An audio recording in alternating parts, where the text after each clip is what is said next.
The Time Machine by H.G. Wells. Chapter 1. The time traveler, for so it will be convenient to speak of him, was expounding a recondite matter to us. His gray eyes shone and twinkled, and his usually pale face was flushed and animated. The fire burned brightly, and the soft radiance of the incandescent lights and the lilies of silver caught the bubbles that flashed and passed in our glasses.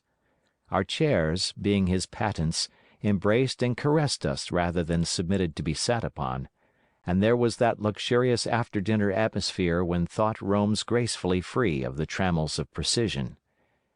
And he put it to us in this way, marking the points with a lean forefinger, as we sat and lazily admired his earnestness over this new paradox, as we thought it, and his fecundity.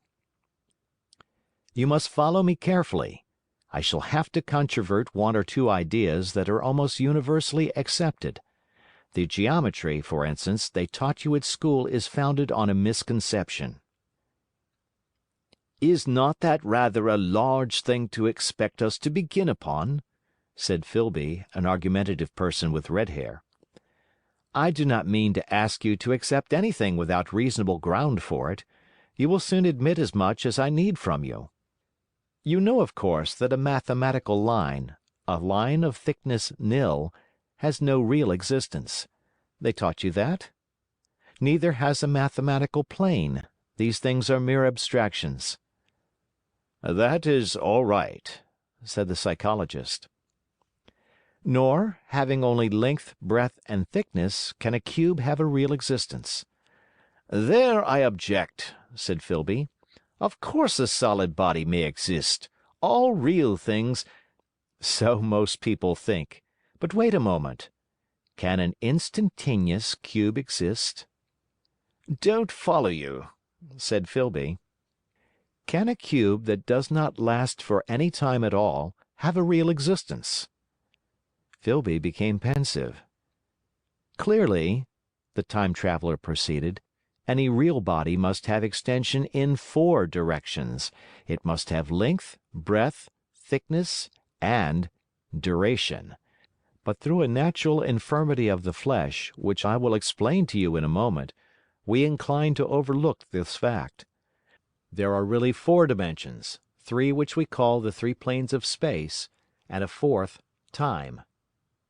There is, however, a tendency to draw an unreal distinction between the former 3 dimensions and the latter, because it happens that our consciousness moves intermittently in one direction along the latter from the beginning to the end of our lives.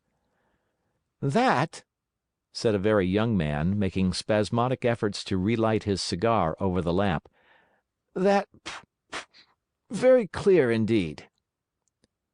"Now, it is very remarkable that this is so extensively overlooked," continued the time traveler, with a slight accession of cheerfulness. "Really, this is what is meant by the 4th dimension, though some people who talk about the 4th dimension do not know they mean it. It is only another way of looking at time. There is no difference between time and any of the 3 dimensions of space, except that our consciousness moves along it. But some foolish people have got hold of the wrong side of that idea. You have all heard what they have to say about this 4th dimension?" "I have not," said the provincial mayor. "It is simply this, that space, as our mathematicians have it, is spoken of as having 3 dimensions, which one may call length, breadth, and thickness, and is always definable by reference to 3 planes, each at right angles to the others. But some philosophical people have been asking why 3 dimensions particularly, why not another direction at right angles to the other 3, and have even tried to construct a 4-dimension geometry. Professor Simon Newcomb was expounding this to the New York Mathematical Society only a month or so ago. You know how on a flat surface, which has only 2 dimensions, we can represent a figure of a 3-dimensional solid, and similarly they think that by models of 3 dimensions, they could represent one of 4, if they could master the perspective of the thing. See?" "I think so," murmured the provincial mayor, and, knitting his brows, he lapsed into an introspective state, his lips moving as one who repeats mystic words. "Yes, I think I see it now," he said after some time, brightening in a quite transitory manner. "Well, I do not mind telling you I have been at work upon this geometry of 4 dimensions for some time. Some of my results are curious. For instance, here is a portrait of a man at 8 years old, another at 15, another at 17, another at 23, and so on. All these are evidently sections, as it were, 3-dimensional representations of his 4-dimensioned being, which is a fixed and unalterable thing. Scientific people," proceeded the Time Traveller, after the pause required for the proper assimilation of this, "know very well that time is only a kind of space. Here is a popular scientific diagram, a weather record. This line I trace with my finger shows the movement of the barometer. Yesterday it was so high. Yesterday night it fell. Then this morning it rose again, and so gently upward to here. Surely the mercury did not trace this line in any of the dimensions of space generally recognized. But certainly it traced such a line, and that line, therefore, we must conclude was along the time dimension." "But," said the medical man, staring hard at a coal in the fire, "if time is really only a 4th dimension of space, why is it, and why has it always been, regarded as something different? And why cannot we move in time as we move about in the other dimensions of space?" The Time Traveller smiled. "Are you sure we can move freely in space? Right and left we can go, backward and forward freely enough, and men always have done so. I admit we move freely in 2 dimensions, but how about up and down? Gravitation limits us there." "Not exactly," said the medical man. "There are balloons." "But before the balloons, save for spasmodic jumping and the inequalities of the surface, man had no freedom of vertical movement." "Still, they could move a little up and down," said the medical man.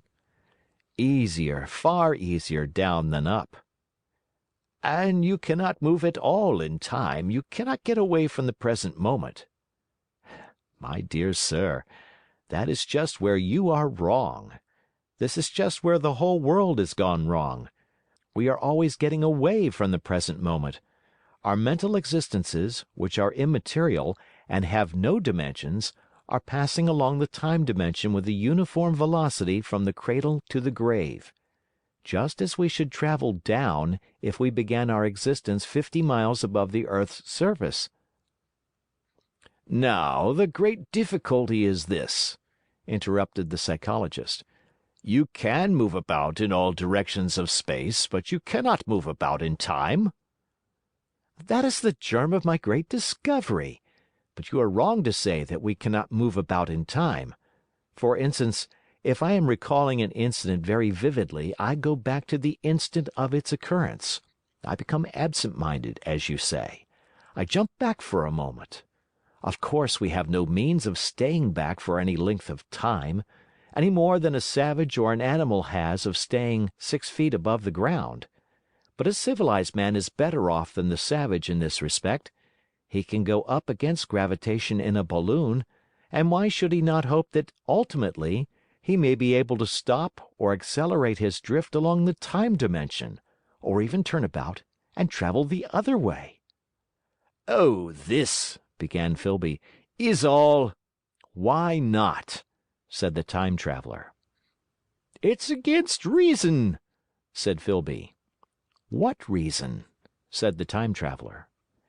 "You can show black is white by argument," said Filby, "but you will never convince me." "Possibly not," said the Time Traveller. "But now you begin to see the object of my investigations into the geometry of 4 dimensions. Long ago I had a vague inkling of a machine—" "To travel through time!" exclaimed the very young man.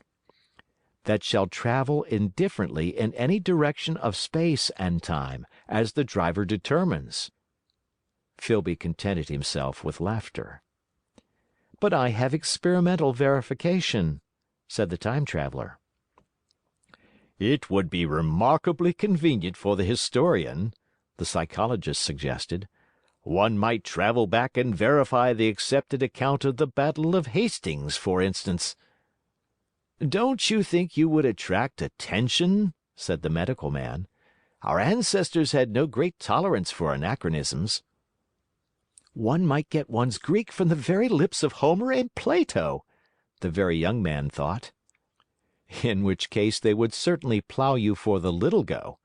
The German scholars have improved Greek so much." "Then there is the future," said the Very Young Man.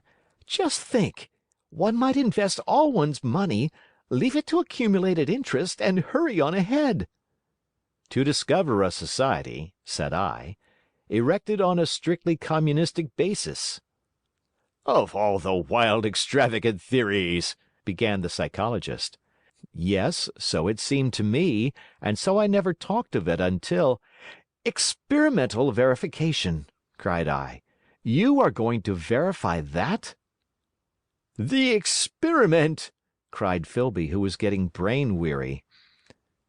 "Let's see your experiment anyhow," said the Psychologist, "though it's all humbug, you know." The Time Traveller smiled around at us.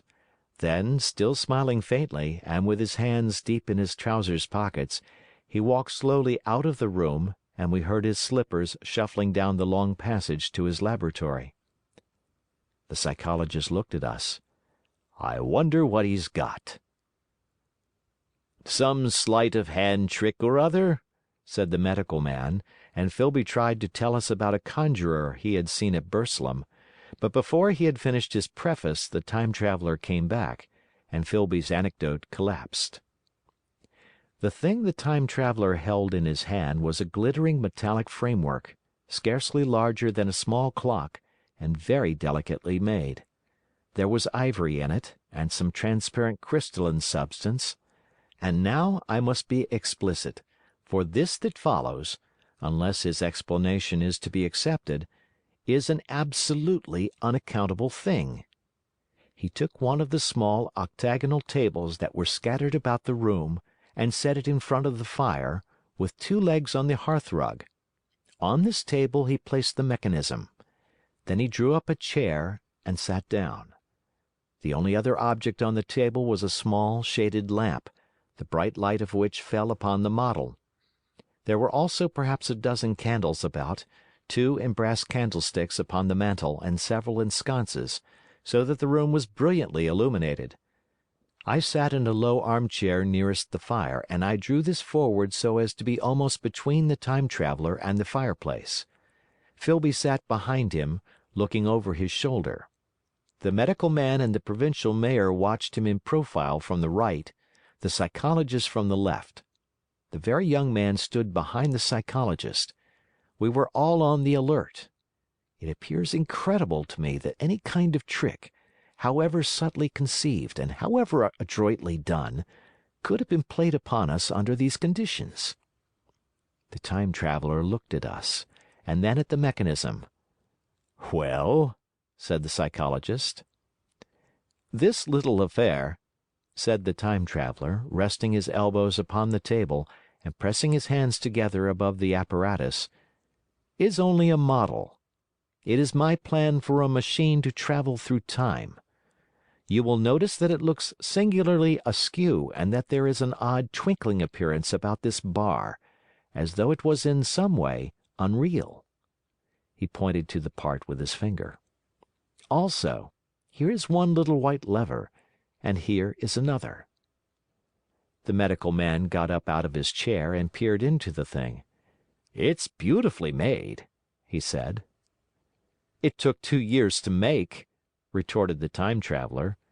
Then, when we had all imitated the action of the Medical Man, he said, "Now I want you clearly to understand that this lever, being pressed over, sends the machine gliding into the future, and this other reverses the motion.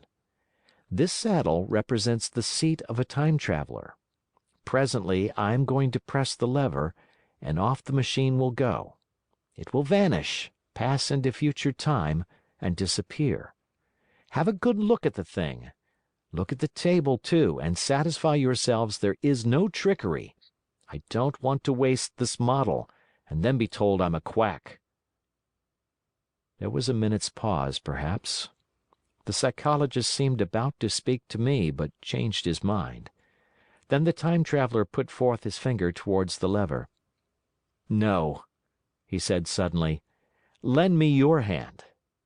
And turning to the psychologist, he took that individual's hand in his own and told him to put out his forefinger, so that it was the psychologist himself who sent forth the model time machine on its interminable voyage. We all saw the lever turn. I am absolutely certain there was no trickery. There was a breath of wind, and the lamp flame jumped.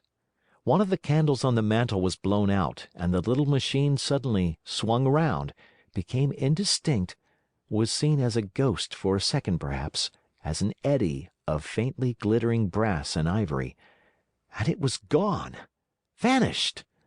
Save for the lamp, the table was bare. Everyone was silent for a minute. Then Filby said he was damned. The psychologist recovered from his stupor and suddenly looked under the table. At that, the time traveler laughed cheerfully. "Well?" he said, with a reminiscence of the psychologist. Then, getting up, he went to the tobacco jar on the mantel and with his back to us began to fill his pipe. We stared at each other. "Look here," said the medical man, "are you in earnest about this? Do you seriously believe that that machine has traveled into time?" "Certainly," said the time traveler, stooping to light a spill at the fire. Then he turned, lighting his pipe, to look at the psychologist's face.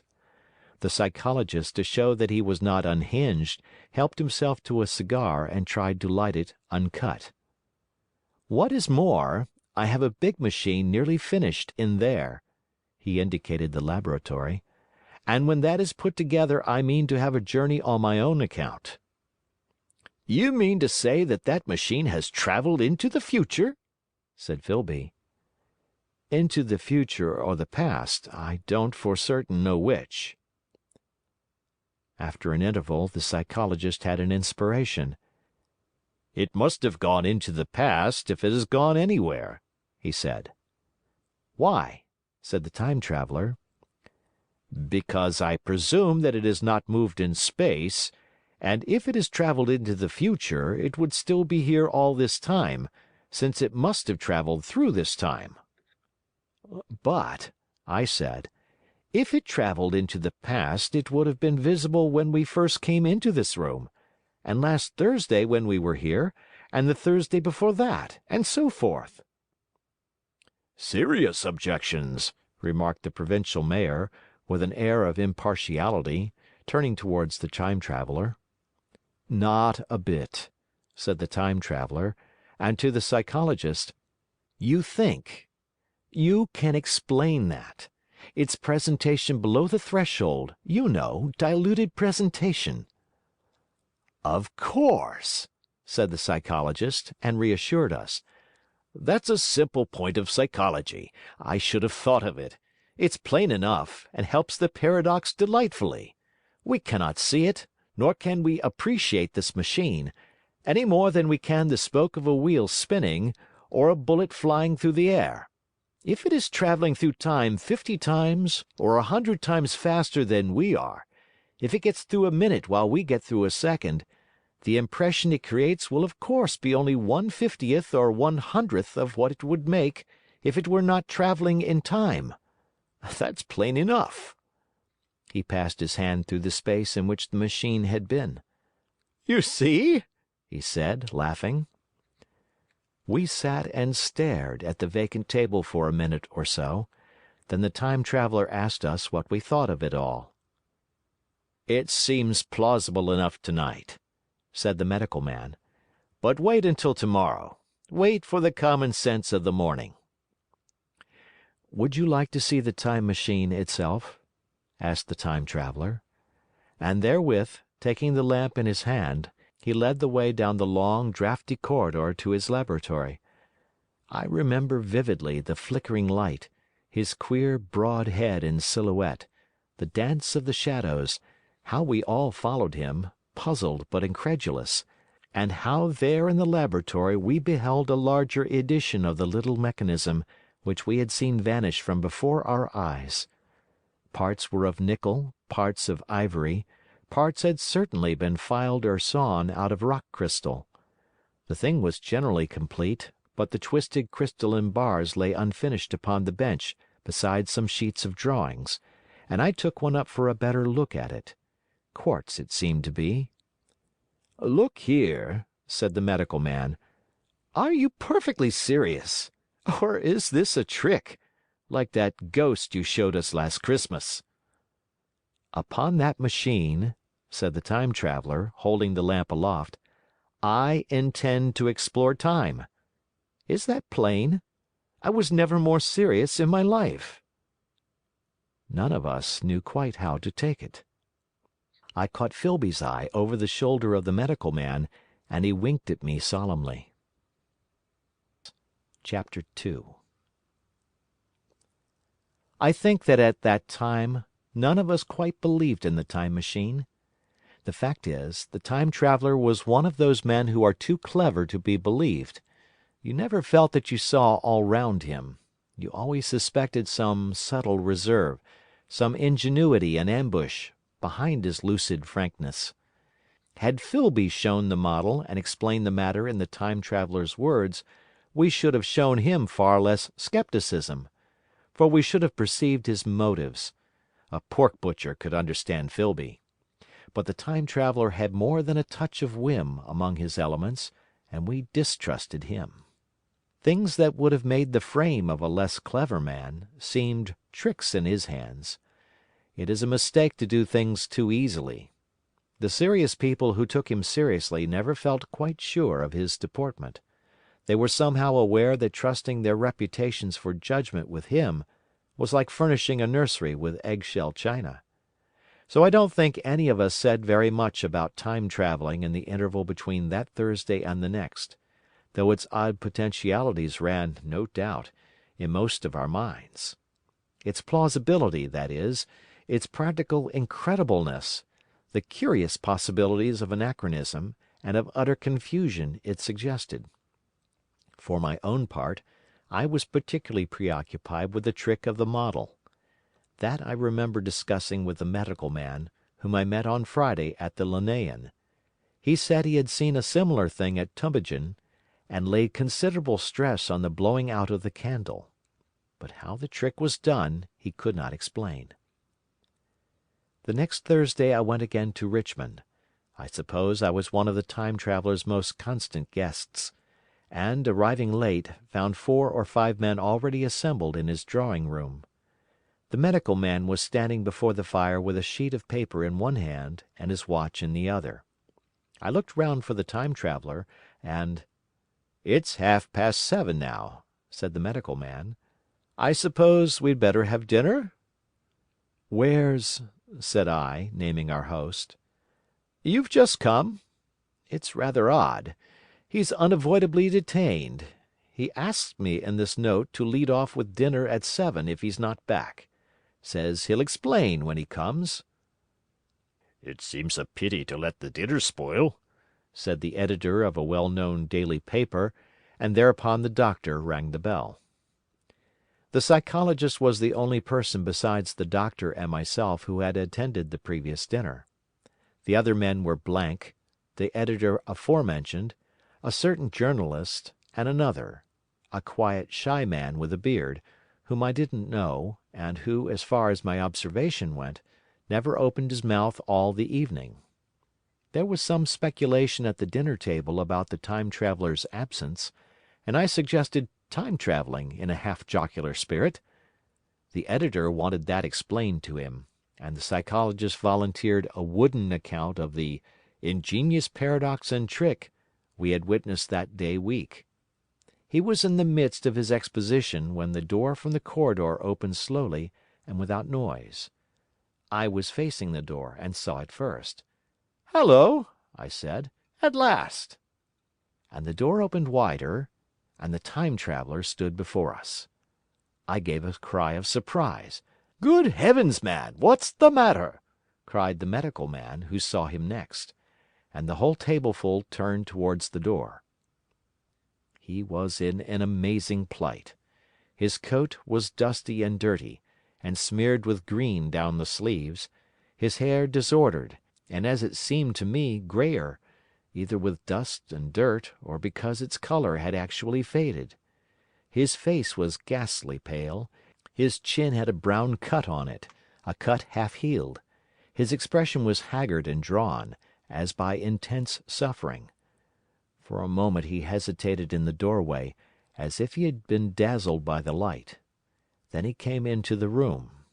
He walked with just such a limp as I have seen in footsore tramps. We stared at him in silence, expecting him to speak. He said not a word, but came painfully to the table, and made a motion towards the wine. The editor filled a glass of champagne and pushed it towards him. He drained it, and it seemed to do him good, for he looked round the table, and the ghost of his old smile flickered across his face. "What on earth have you been up to, man?" said the doctor. The Time Traveller did not seem to hear. "Don't let me disturb you," he said, with a certain faltering articulation. "I'm all right." He stopped, held out his glass for more, and took it off at a draught. "That's good," he said. His eyes grew brighter, and a faint colour came into his cheeks. His glance flickered over our faces with a certain dull approval, and then went around the warm and comfortable room. Then he spoke again, still as if it were feeling his way among his words. "I'm going to wash and dress, and then I'll come down and explain things. Save me some of that mutton. I'm starving for a bit of meat." He looked across at the editor, who was a rare visitor, and hoped he was all right. The editor began a question. "Tell you presently," said the Time Traveller. "I'm funny. Be all right in a minute." He put down his glass and walked towards the staircase door. Again I remarked his lameness and the soft padding sound of his footfall, and standing up in my place, I saw his feet as he went out. He had nothing on them but a pair of tattered, blood-stained socks. Then the door closed upon him. I had half a mind to follow, till I remembered how he detested any fuss about himself. For a minute, perhaps, my mind was wool-gathering. Then, "Remarkable behavior of an eminent scientist," I heard the editor say, thinking, after his wont, in headlines, and this brought my attention back to the bright dinner table. "What's the game?" said the journalist. "Has he been doing the amateur cadger? I don't follow." I met the eye of the psychologist, and read my own interpretation in his face. I thought of the Time Traveller limping painfully upstairs.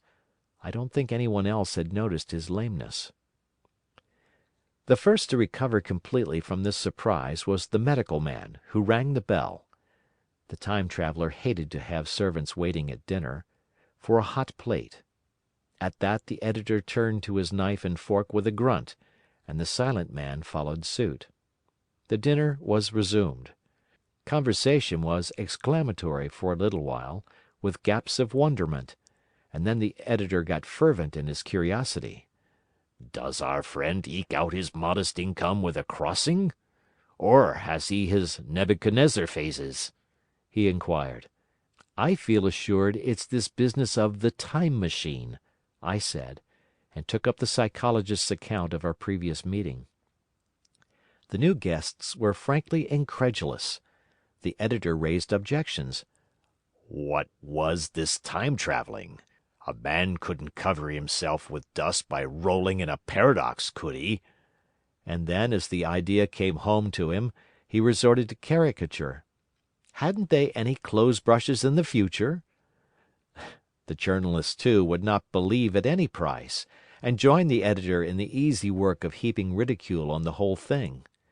They were both the new kind of journalist, very joyous, irreverent young men. "Our special correspondent in the Day After Tomorrow reports," the journalist was saying, or rather shouting, when the Time Traveller came back. He was dressed in ordinary evening clothes, and nothing save his haggard look remained of the change that had startled me. "I say," said the editor hilariously, "these chaps here say you have been travelling into the middle of next week. Tell us all about little Rosebery, will you? What will you take for the lot?" The Time Traveller came to the place reserved for him without a word. He smiled quietly, in his old way. "Where's my mutton?" he said. "What a treat it is to stick a fork into meat again." "Story!" cried the editor. "Story be damned," said the Time Traveller. "I want something to eat. I won't say a word until I get some peptone into my arteries. Thanks. And the salt." "One word," said I. "Have you been time traveling?" "Yes," said the Time Traveller, with his mouth full, nodding his head. "I'd give a shilling a line for a verbatim note," said the editor. The Time Traveller pushed his glass towards the Silent Man and rang it with his fingernail, at which the Silent Man, who had been staring at his face, started convulsively, and poured him wine. The rest of the dinner was uncomfortable. For my own part, sudden questions kept on rising to my lips, and I dare say it was the same with the others. The journalist tried to relieve the tension by telling anecdotes of Hetty Potter. The Time Traveller devoted his attention to his dinner, and displayed the appetite of a tramp. The medical man smoked a cigarette, and watched the Time Traveller through his eyelashes. The Silent Man seemed even more clumsy than usual, and drank champagne with regularity and determination out of sheer nervousness. At last the Time Traveller pushed his plate away and looked round us. "I suppose I must apologize," he said. "I was simply starving. I've had a most amazing time." He reached out his hand for a cigar, and cut the end. "But come into the smoking room. It's too long a story to tell over greasy plates." And ringing the bell in passing, he led the way into the adjoining room. "You have told Blank and Dash and Chose about the machine?" he said to me, leaning back in his easy-chair and naming the three new guests. "But the thing's a mere paradox," said the editor. "I can't argue tonight. I don't mind telling you the story, but I can't argue. I will," he went on, "tell you the story of what has happened to me, if you like, but you must refrain from interruptions. I want to tell it. Badly. Most of it will sound like lying. So be it. It's true, every word of it, all the same. I was in my laboratory at 4 o'clock, and since then, I've lived 8 days. Such days as no human being ever lived before. I'm nearly worn out, but I shan't sleep till I've told this thing over to you. Then I shall go to bed. But no interruptions. Is it agreed?" "Agreed," said the editor, and the rest of us echoed, "Agreed." And with that the Time Traveller began his story as I have set it forth. He sat back in his chair at first, and spoke like a weary man. Afterwards he got more animated. In writing it down I feel with only too much keenness the inadequacy of pen and ink, and above all my own inadequacy, to express its quality. You read, I will suppose, attentively enough, but you cannot see the speaker's white, sincere face in the bright circle of the little lamp, nor hear the intonation of his voice. You cannot know how his expression followed the turns of his story. Most of us hearers were in shadow, for the candles in the smoking room had not been lighted, and only the face of the journalist and the legs of the Silent Man from the knees downward were illuminated. At first we glanced now and again at each other. After a while we ceased to do that, and looked only at the Time Traveller's face. Chapter 3. I told some of you last Thursday of the principles of the Time Machine, and showed you the actual thing itself, incomplete in the workshop. There it is now, a little travel-worn truly, and one of the ivory bars is cracked and a brass rail bent, but the rest of it's sound enough. I expected to finish it on Friday, but on Friday, when the putting together was nearly done, I found that one of the nickel bars was exactly 1 inch too short, and this I had to get remade, so that the thing was not complete until this morning. It was at 10 o'clock today that the first of all time machines began its career. I gave it a last tap, tried all the screws again, put one more drop of oil on the quartz rod, and sat myself in the saddle. I suppose a suicide who holds a pistol to his skull feels much the same wonder at what will come next as I felt then. I took the starting lever in one hand and the stopping one in the other, pressed the first, and almost immediately the second. I seemed to reel. I felt a nightmare sensation of falling, and looking round, I saw the laboratory exactly as before. Had anything happened?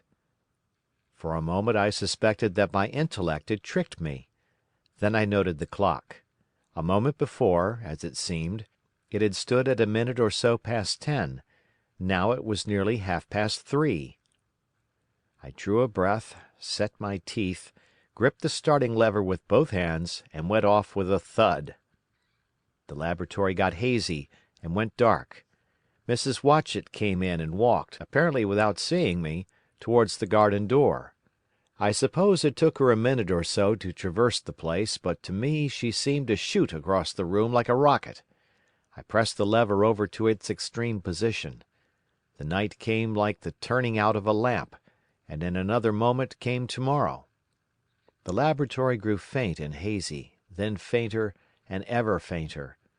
Tomorrow night came black, then day again, night again, day again, faster and faster still. An eddying murmur filled my ears, and a strange, dumb confusedness descended on my mind. I'm afraid I cannot convey the peculiar sensations of time traveling. They are excessively unpleasant. There is a feeling exactly like that one has upon a switchback, of a helpless, headlong motion. I felt the same horrible anticipation, too, of an imminent smash. As I put on pace, night followed day like the flapping of a black wing. The dim suggestion of the laboratory seemed presently to fall away from me, and I saw the sun hopping swiftly across the sky, leaping at every minute, and every minute marking a day. I supposed the laboratory had been destroyed, and I had come into the open air. I had a dim impression of scaffolding, but I was already going too fast to be conscious of any moving things. The slowest snail that ever crawled dashed by too fast for me. The twinkling succession of darkness and light was excessively painful to the eye. Then, in the intermittent darknesses, I saw the moon spinning swiftly through her quarters from new to full, and had a faint glimpse of the circling stars. Presently, as I went on, still gaining velocity, the palpitation of night and day merged into one continuous grayness. The sky took on a wonderful deepness of blue, a splendid luminous color like that of early twilight. The jerking sun became a streak of fire, a brilliant arch in space. The moon a fainter fluctuating band, and I could see nothing of the stars, save now and then a brighter circle flickering in the blue. The landscape was misty and vague. I was still on the hillside upon which this house now stands, and the shoulder rose above me grey and dim. I saw trees growing and changing like puffs of vapour, now brown, now green. They grew, spread, shivered, and passed away. I saw huge buildings rise up faint and fair, and pass like dreams. The whole surface of the earth seemed changed, melting and flowing under my eyes. The little hands upon the dials that registered my speed raced round faster and faster. Presently I noted that the sun belt swayed up and down, from solstice to solstice, in a minute or less, and that consequently my pace was over a year a minute, and minute by minute the white snow flashed across the world and vanished, and was followed by the bright, brief green of spring. The unpleasant sensations of the start were less poignant now. they merged at last into a kind of hysterical exhilaration. I remarked indeed a clumsy swaying of the machine, for which I was unable to account. But my mind was too confused to attend to it, so with a kind of madness growing upon me, I flung myself into futurity. At first I scarce thought of stopping, scarce thought of anything but these new sensations.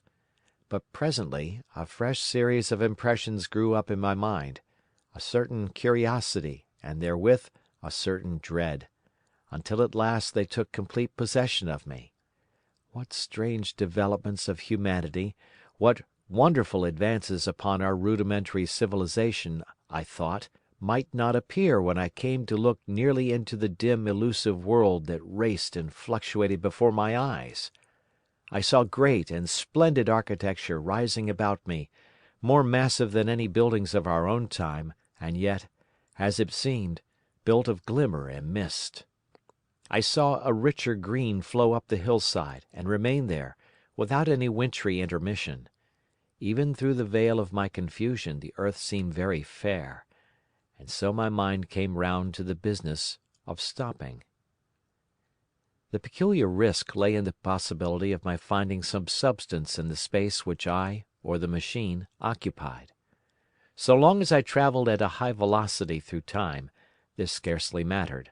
I was, so to speak, attenuated, was slipping like a vapour through the interstices of intervening substances.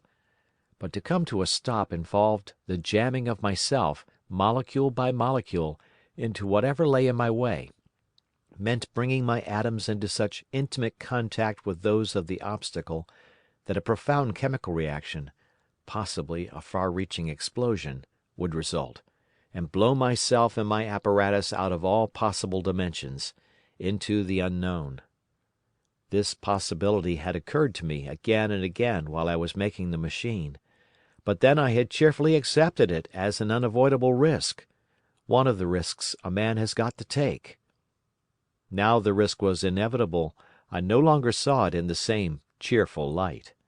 The fact is that, insensibly, the absolute strangeness of everything, the sickly jarring and swaying of the machine, above all, the feeling of prolonged falling, had absolutely upset my nerve.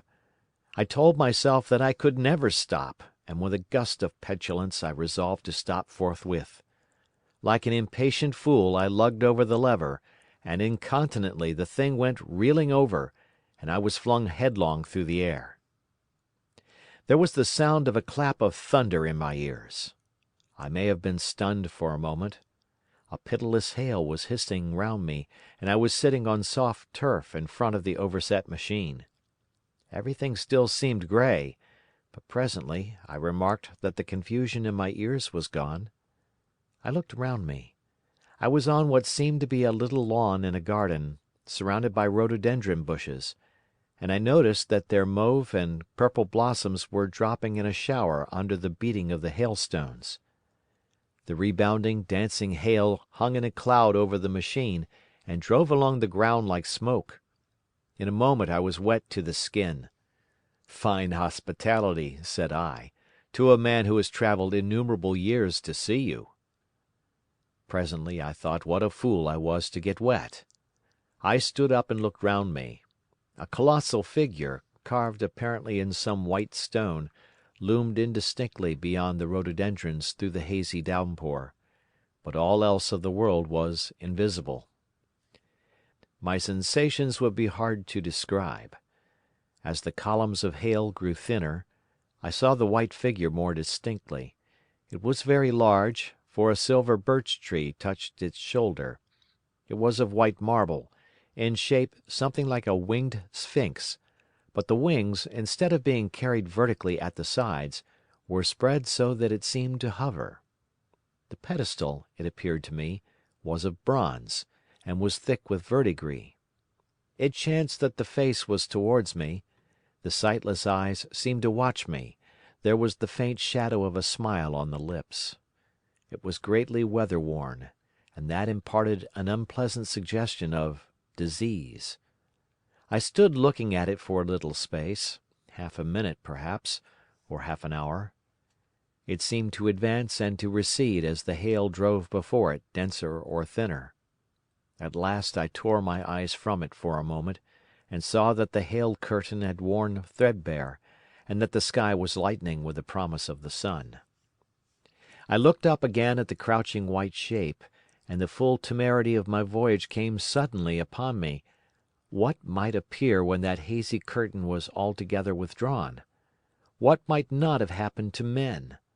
What if cruelty had grown into a common passion? What if in this interval the race had lost its manliness and had developed into something inhuman, unsympathetic, and overwhelmingly powerful? I might seem some old-world savage animal, only the more dreadful and disgusting for our common likeness, a foul creature to be incontinently slain. Already I saw other vast shapes, huge buildings with intricate parapets and tall columns, with the wooded hillside dimly creeping in upon me through the lessening storm. I was seized with a panic fear.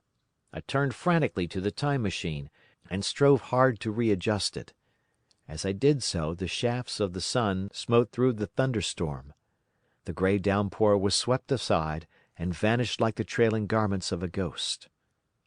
Above me, in the intense blue of the summer sky, some faint brown shreds of cloud whirled into nothingness.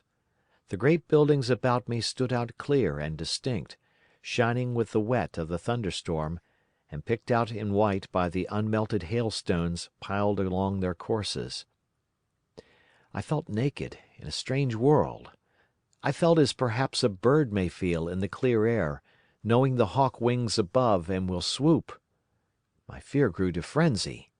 I took a breathing space, set my teeth, and again grappled fiercely, wrist and knee, with the machine. It gave under my desperate onset, and turned over. It struck my chin violently. One hand on the saddle, the other on the lever, I stood panting heavily in attitude to mount again. But with this recovery of a prompt retreat, my courage recovered.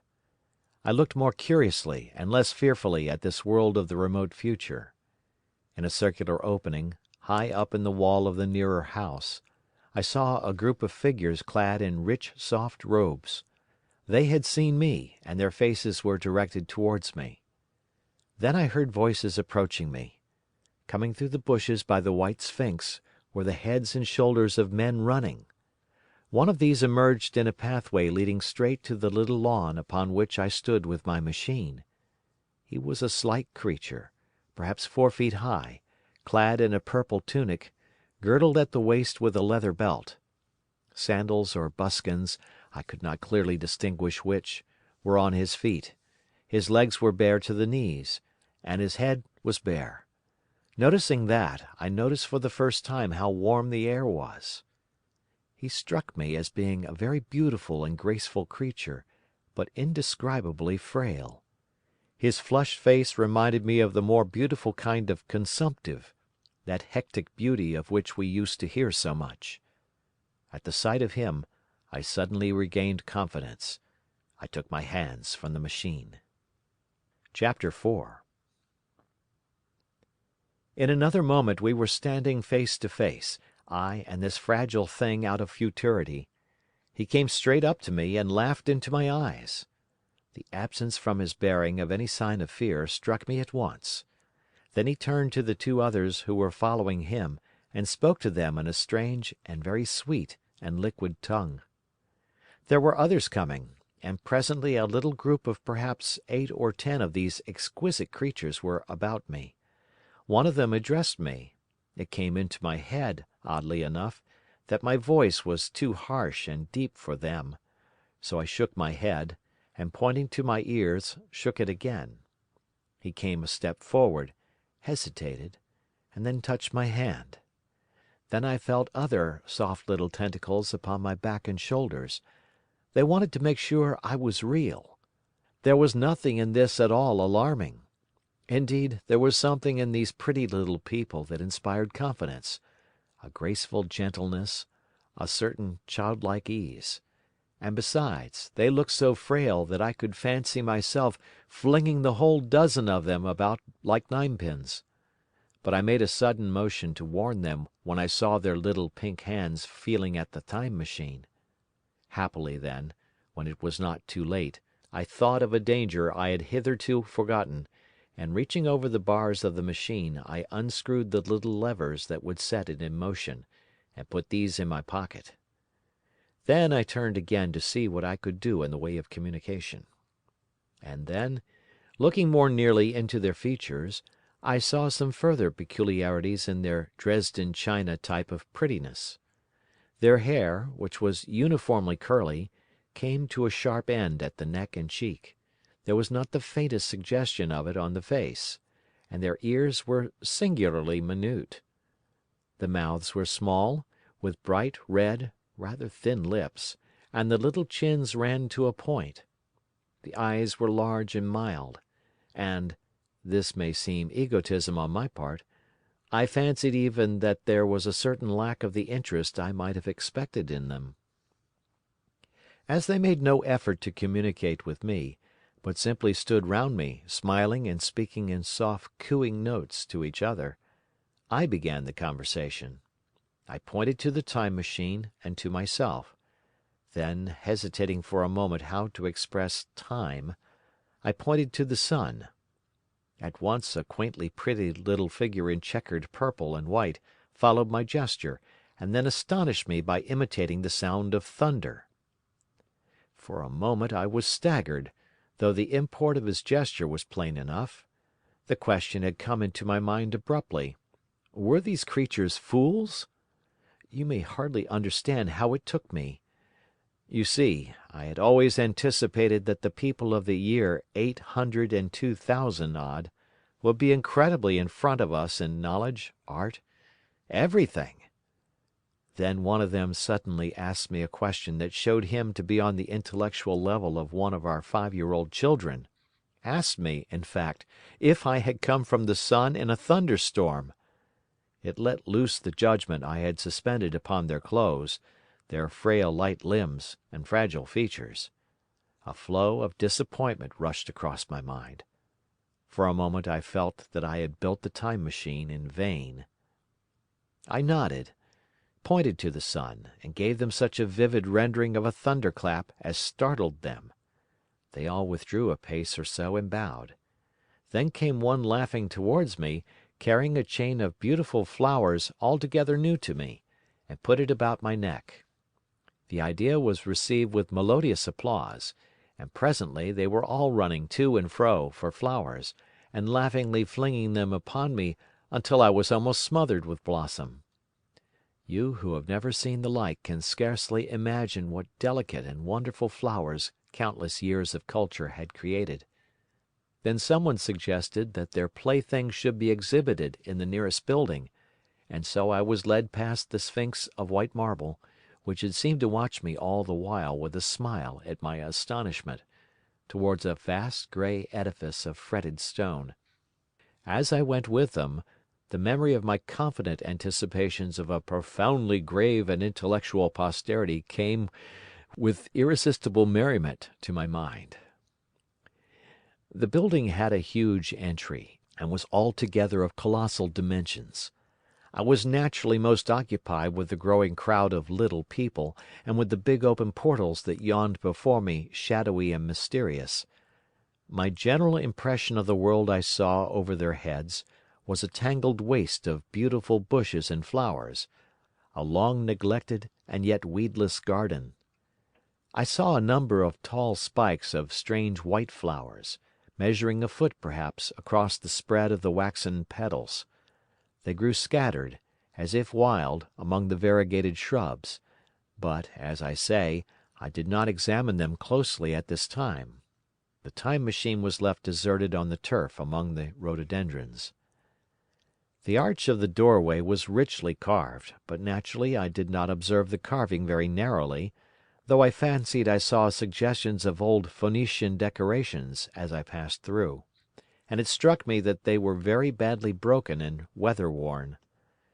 Several more brightly clad people met me in the doorway, and so we entered, I, dressed in dingy 19th-century garments, looking grotesque enough, garlanded with flowers, and surrounded by an edifying mass of bright, soft-colored robes and shining white limbs, in a melodious whirl of laughter and laughing speech. The big doorway opened into a proportionately great hall hung with brown. The roof was in shadow, and the windows, partially glazed with colored glass and partially unglazed, admitted a tempered light.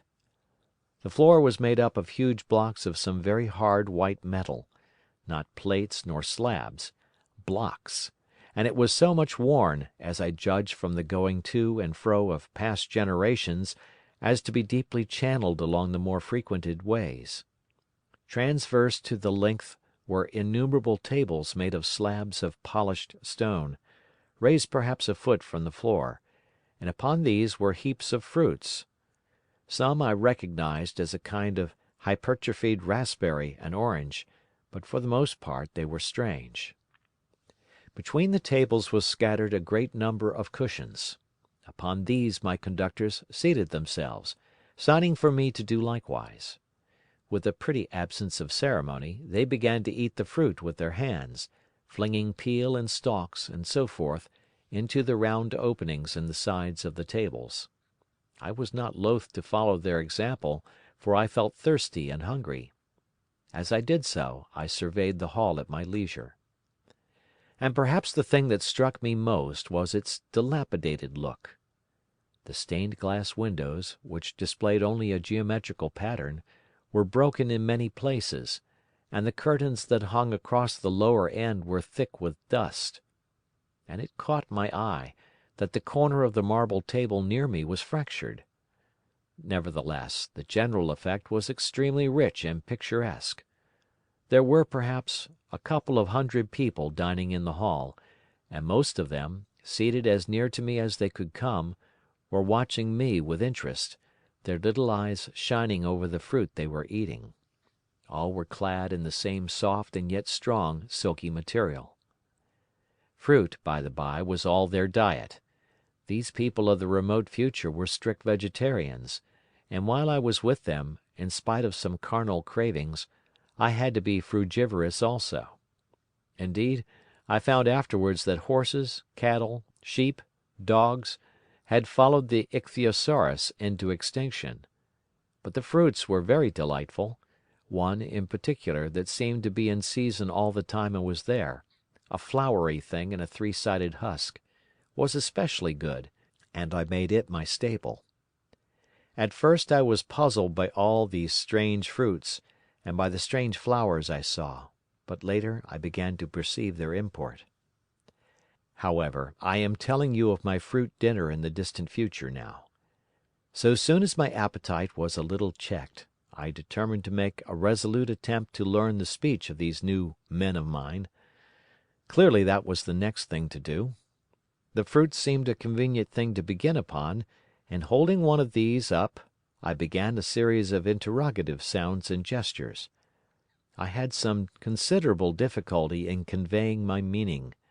At first my efforts met with a stare of surprise or inextinguishable laughter, but presently a fair-haired little creature seemed to grasp my intention and repeated a name.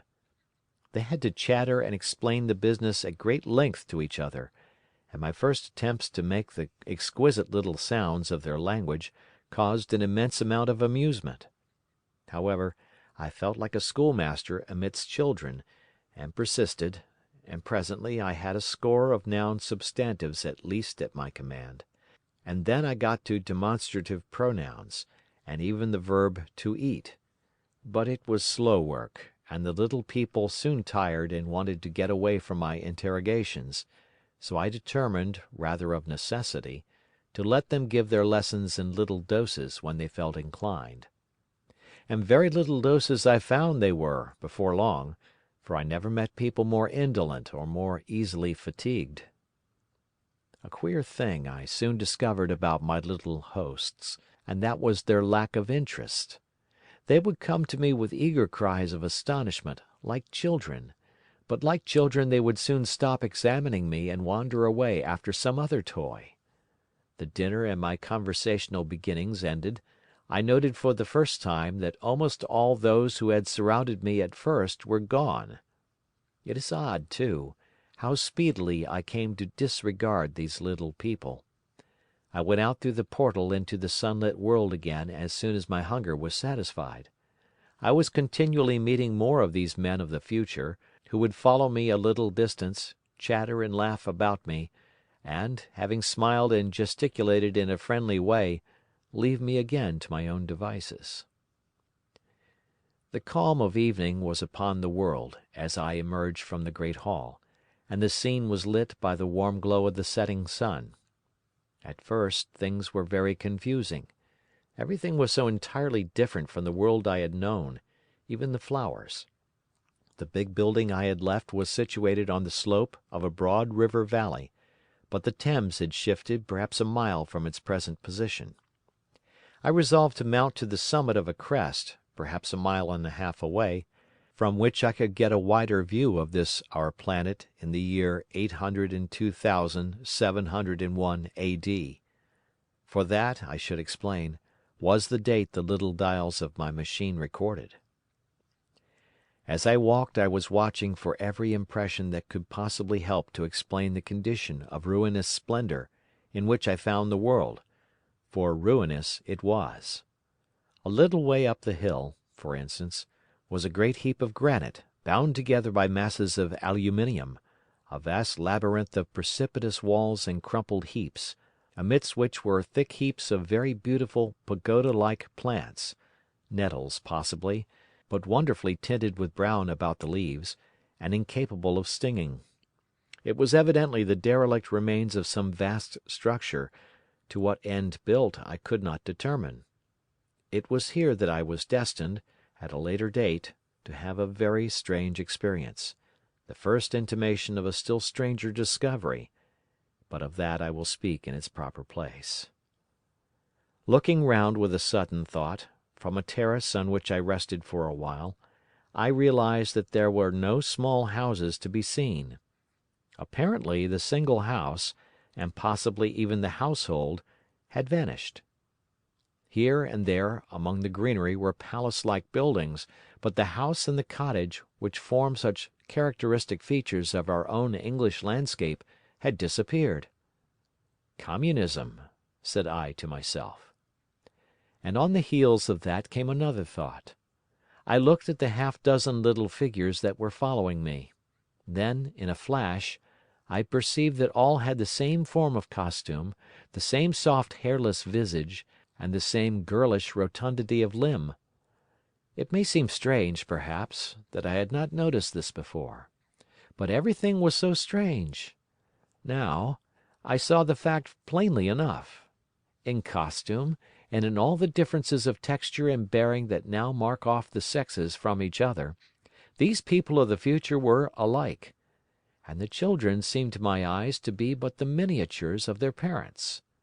I judged then that the children of that time were extremely precocious, physically at least, and I found afterwards abundant verification of my opinion.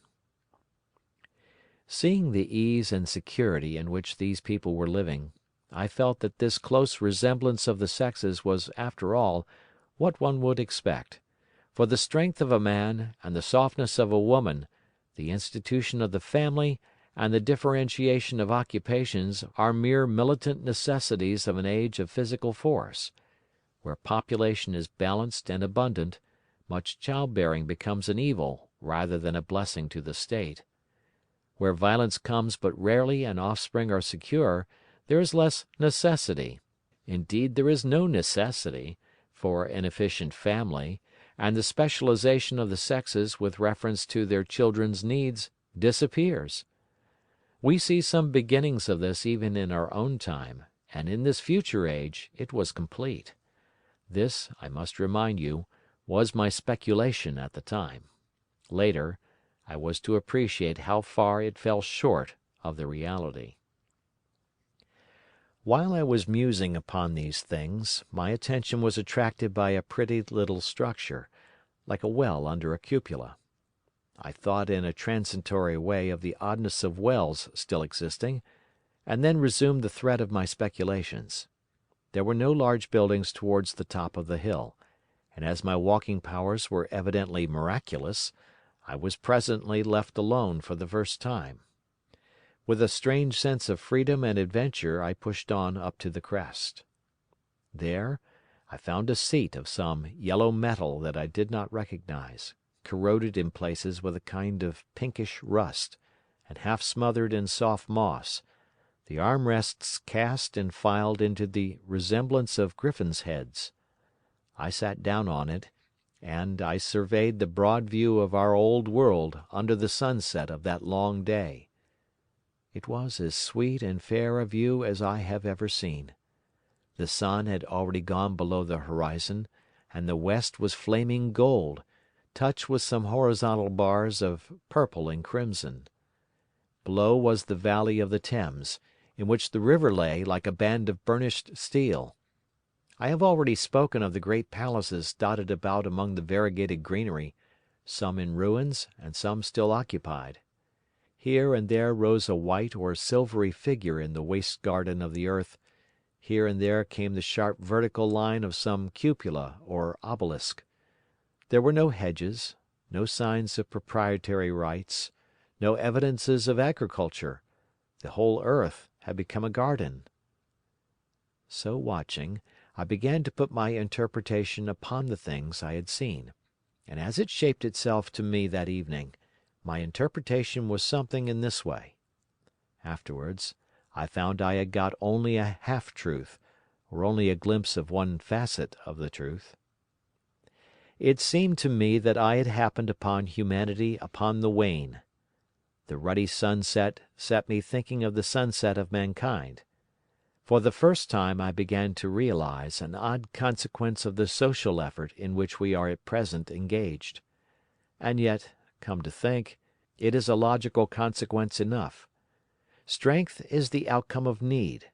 Security sets a premium on feebleness. The work of ameliorating the conditions of life, the true civilizing process that makes life more and more secure, had gone steadily on to a climax. One triumph of a united humanity over nature had followed another. Things that are now mere dreams had become projects deliberately put in hand and carried forward, and the harvest was what I saw. After all, the sanitation and the agriculture of today are still in the rudimentary stage. The science of our time has attacked but a little department of the field of human disease, but even so, it spreads its operations very steadily and persistently. Our agriculture and horticulture destroy a weed just here and there, and cultivate perhaps a score or so of wholesome plants, leaving the greater number to fight out a balance as they can. We improve our favorite plants and animals, and how few they are, gradually by selective breeding. Now a new and better peach, now a seedless grape, now a sweeter and larger flower, now a more convenient breed of cattle. We improve them gradually, because our ideals are vague and tentative, and our knowledge is very limited, because nature, too, is shy and slow in our clumsy hands. Some day all of this will be better organized, and still better. That is the drift of the current in spite of the eddies. The whole world will be intelligent, educated, and cooperating. Things will move faster and faster towards the subjugation of nature. In the end, wisely and carefully we shall readjust the balance of animal and vegetable life to suit our human needs. This adjustment, I say, must have been done, and done well. Done indeed for all time, in the space of time across which my machine had leaped. The air was free from gnats, the earth from weeds or fungi. Everywhere were fruits and sweet and delightful flowers. Brilliant butterflies flew hither and thither. The ideal of preventive medicine was attained. Diseases had been stamped out. I saw no evidence of any contagious diseases during all my stay, and I shall have to tell you later that even the processes of putrefaction and decay had been profoundly affected by these changes. Social triumphs, too, had been effected. I saw mankind housed in splendid shelters, gloriously clothed, and as yet I had found them engaged in no toil. There were no signs of struggle, neither social nor economical struggle. The shop, the advertisement, traffic, all that commerce which constitutes the body of our world, was gone. It was natural on that golden evening that I should jump at the idea of a social paradise. The difficulty of increasing population had been met, I guessed, and population had ceased to increase. But with this change in condition comes inevitably adaptations to the change. What, unless biological science is a mass of errors, is the cause of human intelligence and vigor? Hardship and freedom, conditions under which the active, strong, and subtle survive and the weaker go to the wall. Conditions that put a premium upon the loyal alliance of capable men, upon self-restraint, patience, and decision, and the institution of the family, and the emotions that arise therein, the fierce jealousy, the tenderness for offspring, parental self-devotion, all found their justification and support in the imminent dangers of the young. Now, where are these imminent dangers? There is a sentiment arising, and it will grow, against connubial jealousy, against fierce maternity, against passion of all sorts. Unnecessary things now, and things that make us uncomfortable, savage survivals, discords in a refined and pleasant life. I thought of the physical slightness of the people, their lack of intelligence, and those big abundant ruins, and it strengthened my belief in a perfect conquest of nature. For after the battle comes quiet. Humanity had been strong, energetic, and intelligent, and had used all its abundant vitality to alter the conditions under which it lived, and now came the reaction of the altered conditions. Under the new conditions of perfect comfort and security, that restless energy, that with us is strength, would become weakness. Even in our own time, certain tendencies and desires, once necessary to survival, are a constant source of failure.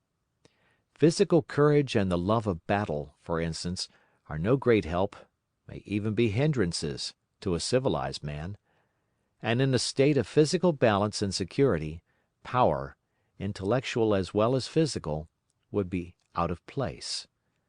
For countless years I judged there had been no danger of war or solitary violence, no danger from wild beasts, no wasting disease to require strength of constitution, no need of toil.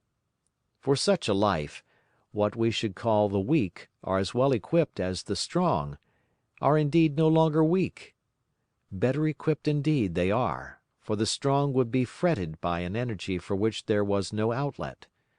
No doubt the exquisite beauty of the buildings I saw was the outcome of the last surgings of the now purposeless energy of mankind, before it settled down into perfect harmony with the conditions under which it lived. The flourish of that triumph which began the last great peace. This has ever been the fate of energy and security. It takes to art and to eroticism, and then comes languor and decay. Even this artistic impetus would at last die away, had almost died in the time I saw. To adorn themselves with flowers, to dance, to sing in the sunlight, so much was left of the artistic spirit, and no more. Even that would fade in the end into a contented inactivity. We are kept keen on the grindstone of pain and necessity, and, it seemed to me, that here was that hateful grindstone broken at last. As I stood there in the gathering dark, I thought that in this simple explanation I had mastered the problem of the world, mastered the whole secret of these delicious people. Possibly the checks they had devised for the increase of population had succeeded too well, and their numbers had rather diminished than kept stationary. That would account for the abandoned ruins. Very simple was my explanation, and plausible enough, as most wrong theories are. Chapter 5. As I stood there musing over this too perfect triumph of man, the full moon, yellow and gibbous, came up out of an overflow of silver light in the northeast. The bright little figures ceased to move about below, a noiseless owl flitted by, and I shivered with the chill of the night. I determined to descend and find where I could sleep. I looked for the building I knew. Then my eye travelled along to the figure of the white sphinx upon the pedestal of bronze, growing distinct as the light of the rising moon grew brighter. I could see the silver birch against it.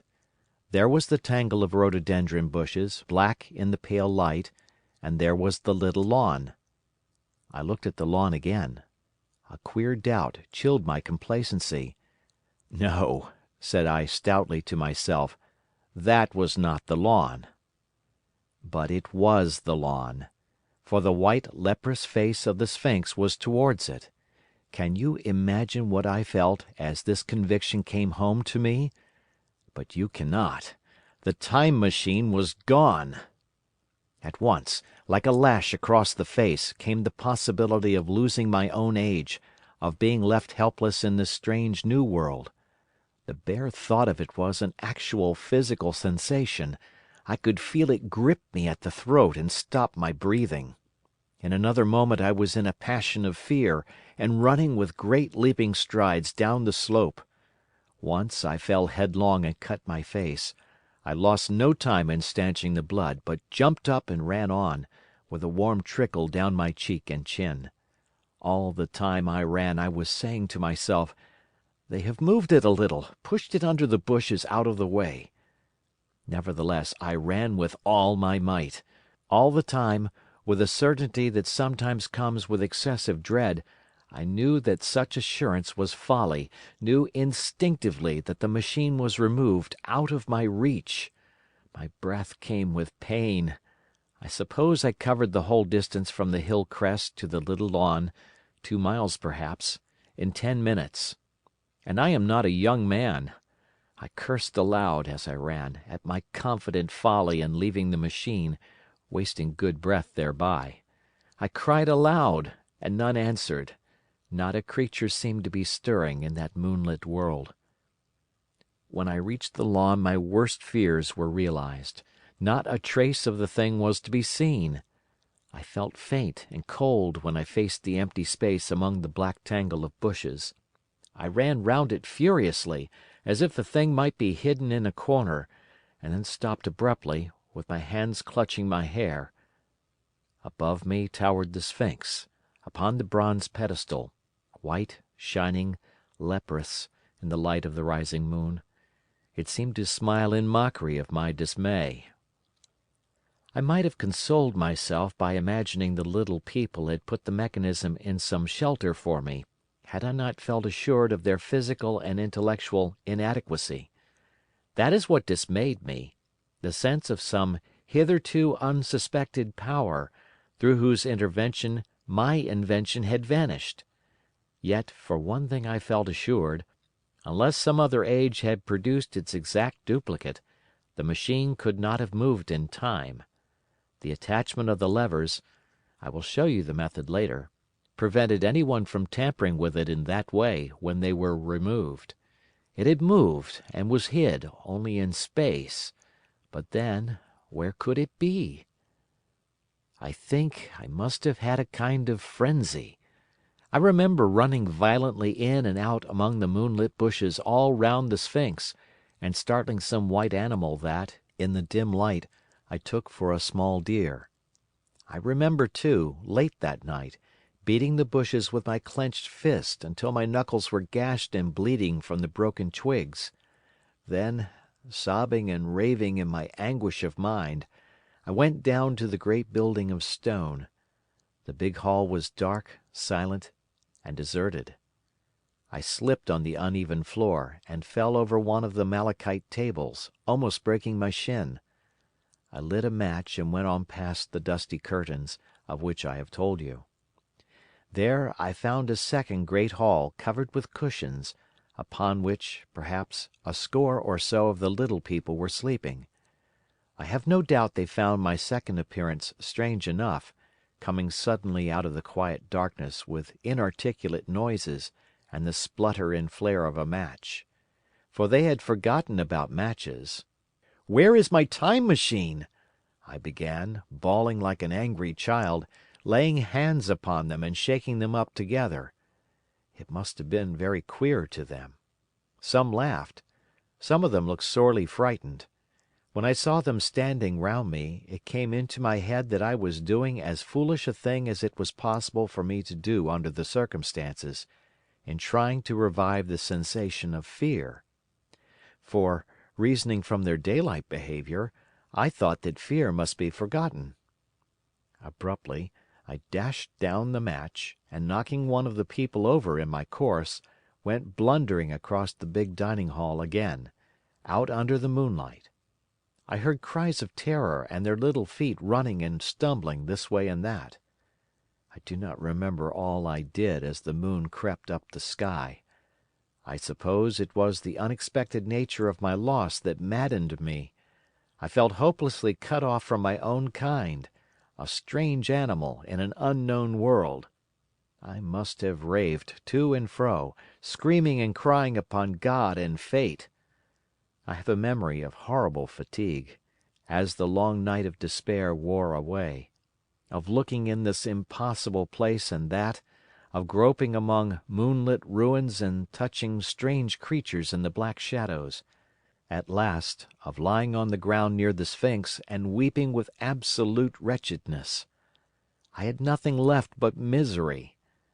Then I slept, and when I woke again it was full day, and a couple of sparrows were hopping round me on the turf within reach of my arm.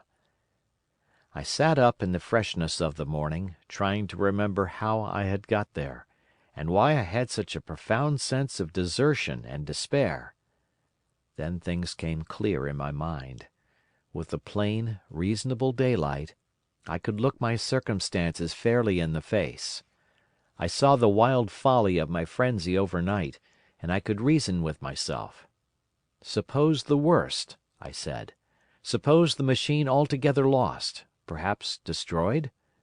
It behooves me to be calm and patient, to learn the way of the people, to get a clear idea of the method of my loss, and the means of getting materials and tools, so that in the end, perhaps, I may make another.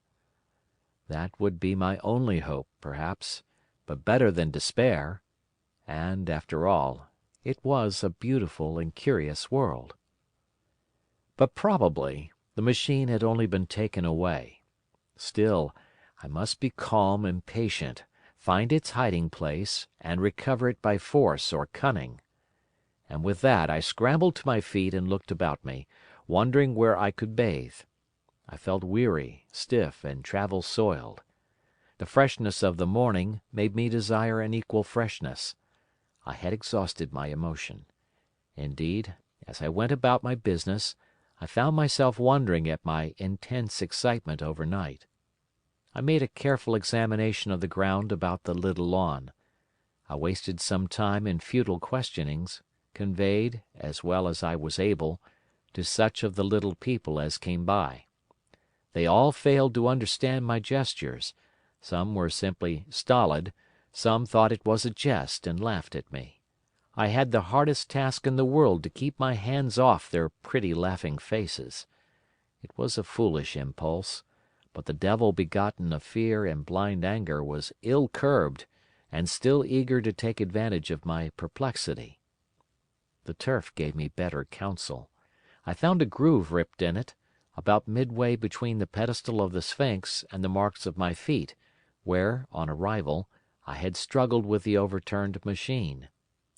There were other signs of removal about, with queer narrow footprints like those I could imagine made by a sloth. This directed my closer attention to the pedestal. It was, as I think I have said, of bronze. It was not a mere block, but highly decorated with deep framed panels on either side. I went and rapped at these. The pedestal was hollow. Examining the panels with care, I found them discontinuous with the frames.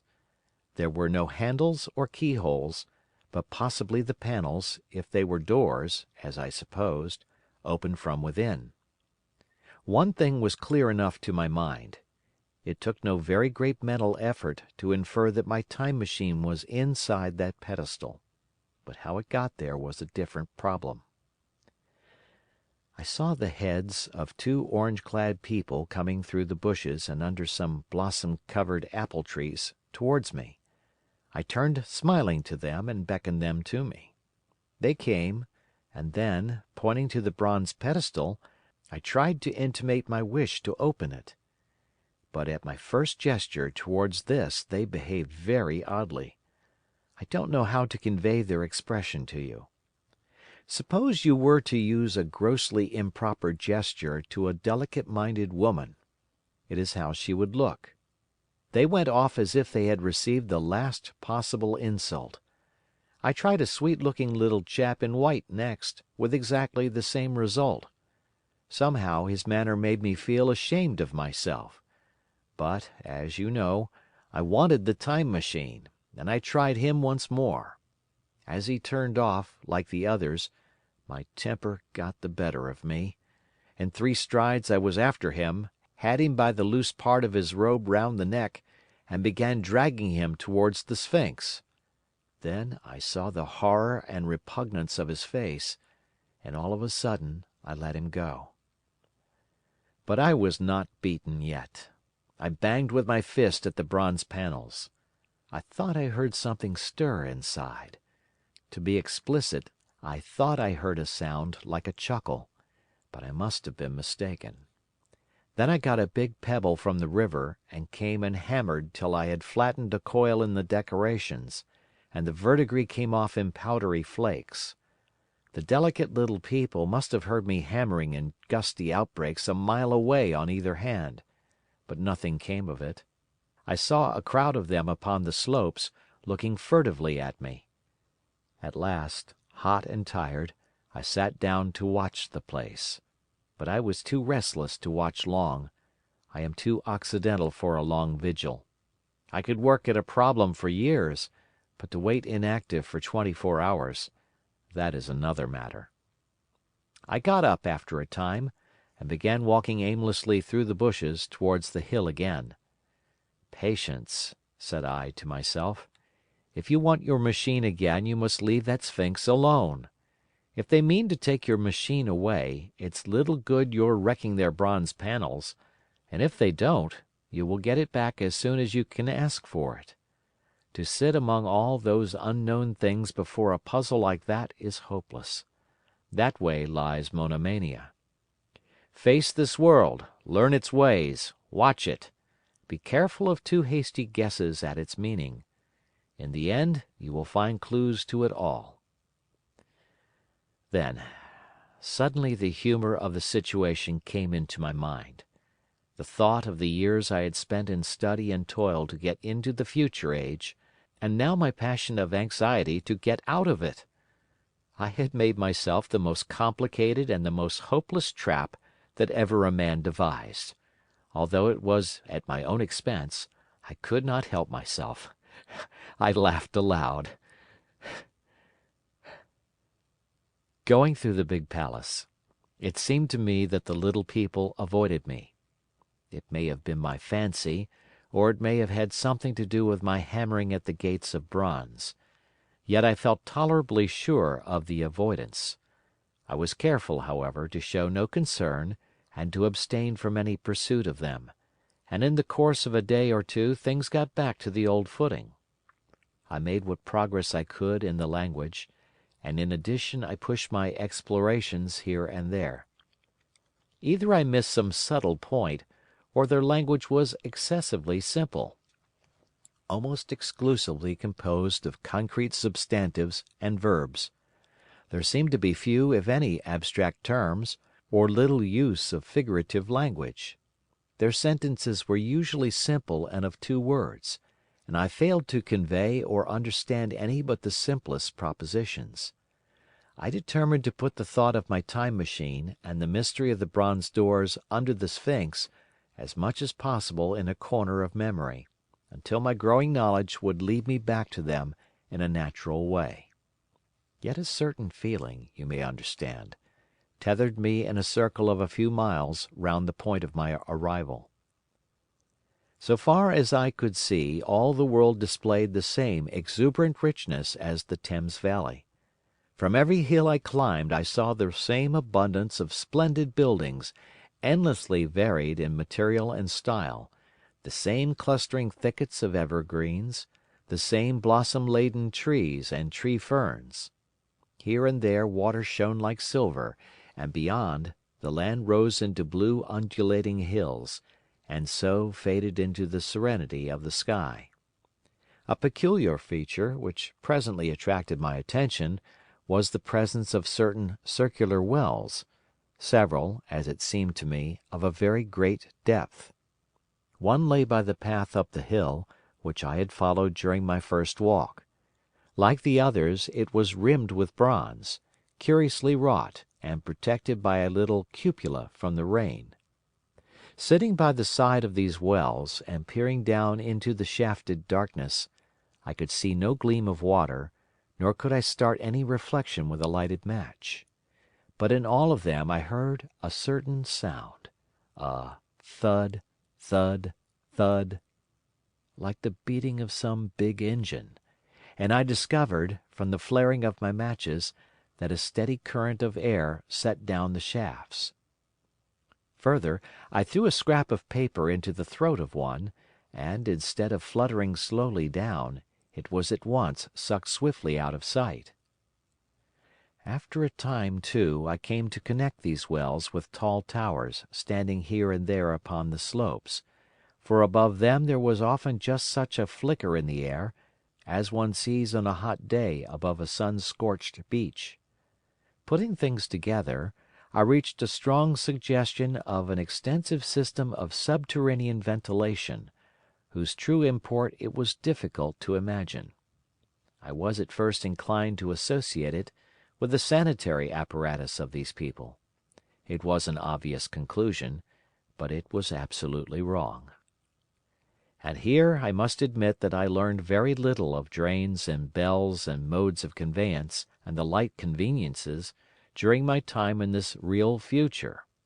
In some of these visions of utopias and coming times which I have read, there is a vast amount of detail about building and social arrangements and so forth. But while such details are easy enough to obtain when the whole world is contained in one's imagination, they are altogether inaccessible to a real traveller amid such realities as I found here. Conceive the tale of London which a negro, fresh from Central Africa, would take back to his tribe. What would he know of railway companies, of social movements, of telephone and telegraph wires, of the parcels delivery company, and postal orders, and the like? Yet we, at least, should be willing enough to explain these things to him. And even of what he knew, how much could he make his untravelled friend either apprehend or believe? Then, think how narrow the gap between a negro and a white man of our own times, and how wide the interval between myself and these of the Golden Age. I was sensible of much which was unseen, and which contributed to my comfort, but save for a general impression of automatic organization, I fear I can convey very little of the difference to your mind. In the matter of sepulture, for instance, I could see no signs of crematoria, nor anything suggestive of tombs.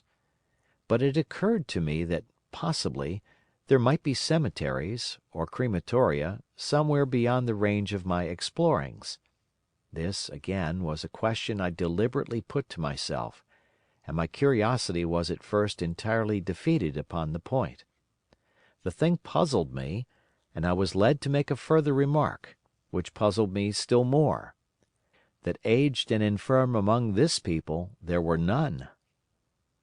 I must confess that my satisfaction with my first theories of an automatic civilization and a decadent humanity did not long endure. Yet I could think of no other. Let me put my difficulties.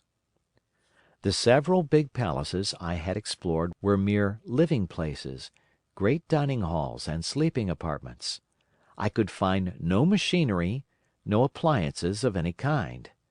Yet these people were clothed in pleasant fabrics that must at times need renewal, and their sandals, though undecorated, were fairly complex specimens of metalwork.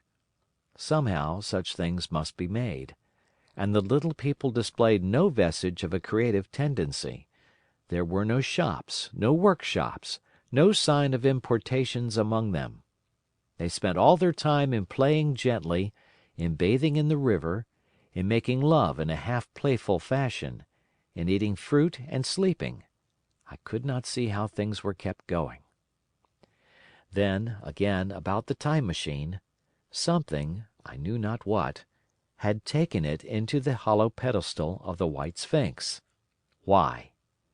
For the life of me I could not imagine. Those waterless wells, too, those flickering pillars. I felt I lacked a clue. I felt—how shall I put it?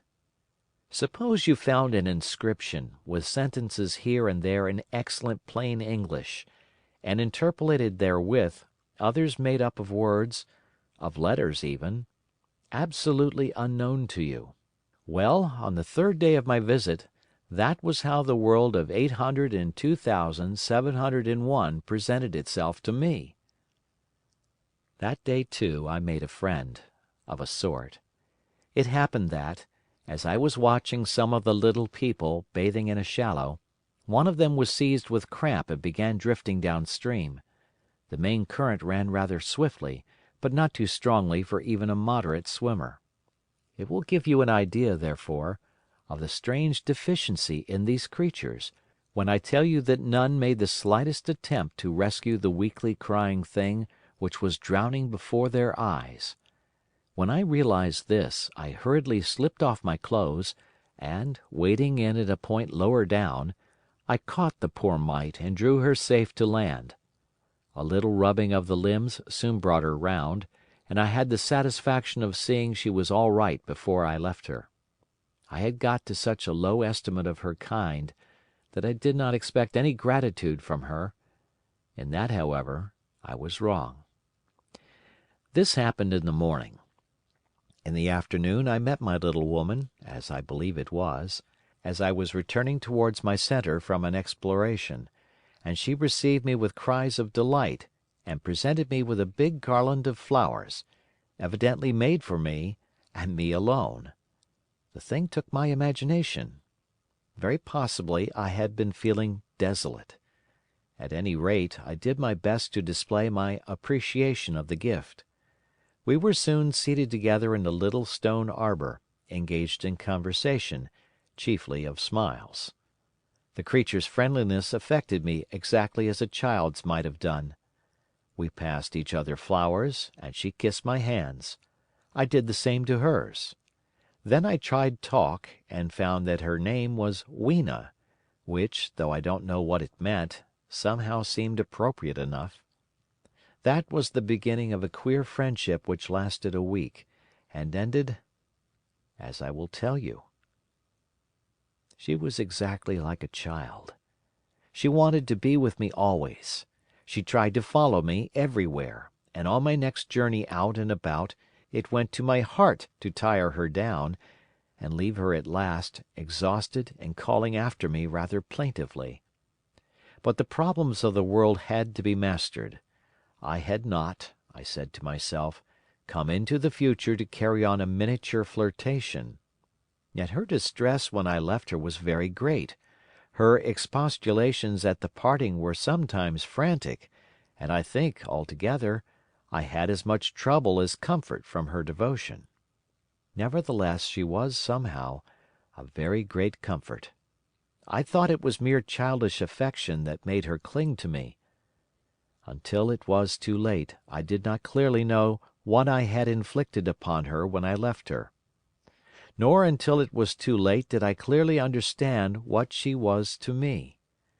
For, by merely seeming fond of me, and showing in her weak, futile way that she cared for me, the little doll of a creature presently gave my return to the neighborhood of the White Sphinx almost the feeling of coming home, and I would watch for her tiny figure of white and gold so soon as I came over the hill. It was from her, too, that I learned that fear had not yet left the world. She was fearless enough in the daylight, and she had the oddest confidence in me.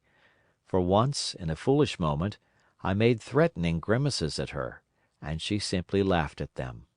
But she dreaded the dark, dreaded shadows, dreaded black things. Darkness to her was the one thing dreadful. It was a singularly passionate emotion, and it set me thinking and observing. I discovered then, among other things, that these little people gathered into the great houses after dark, and slept in droves. To enter upon them without a light was to put them into a tumult of apprehension. I never found one out of doors, or one sleeping alone within doors, after dark. Yet I was still such a blockhead that I missed the lesson of that fear, and in spite of Weena's distress, I insisted upon sleeping away from these slumbering multitudes.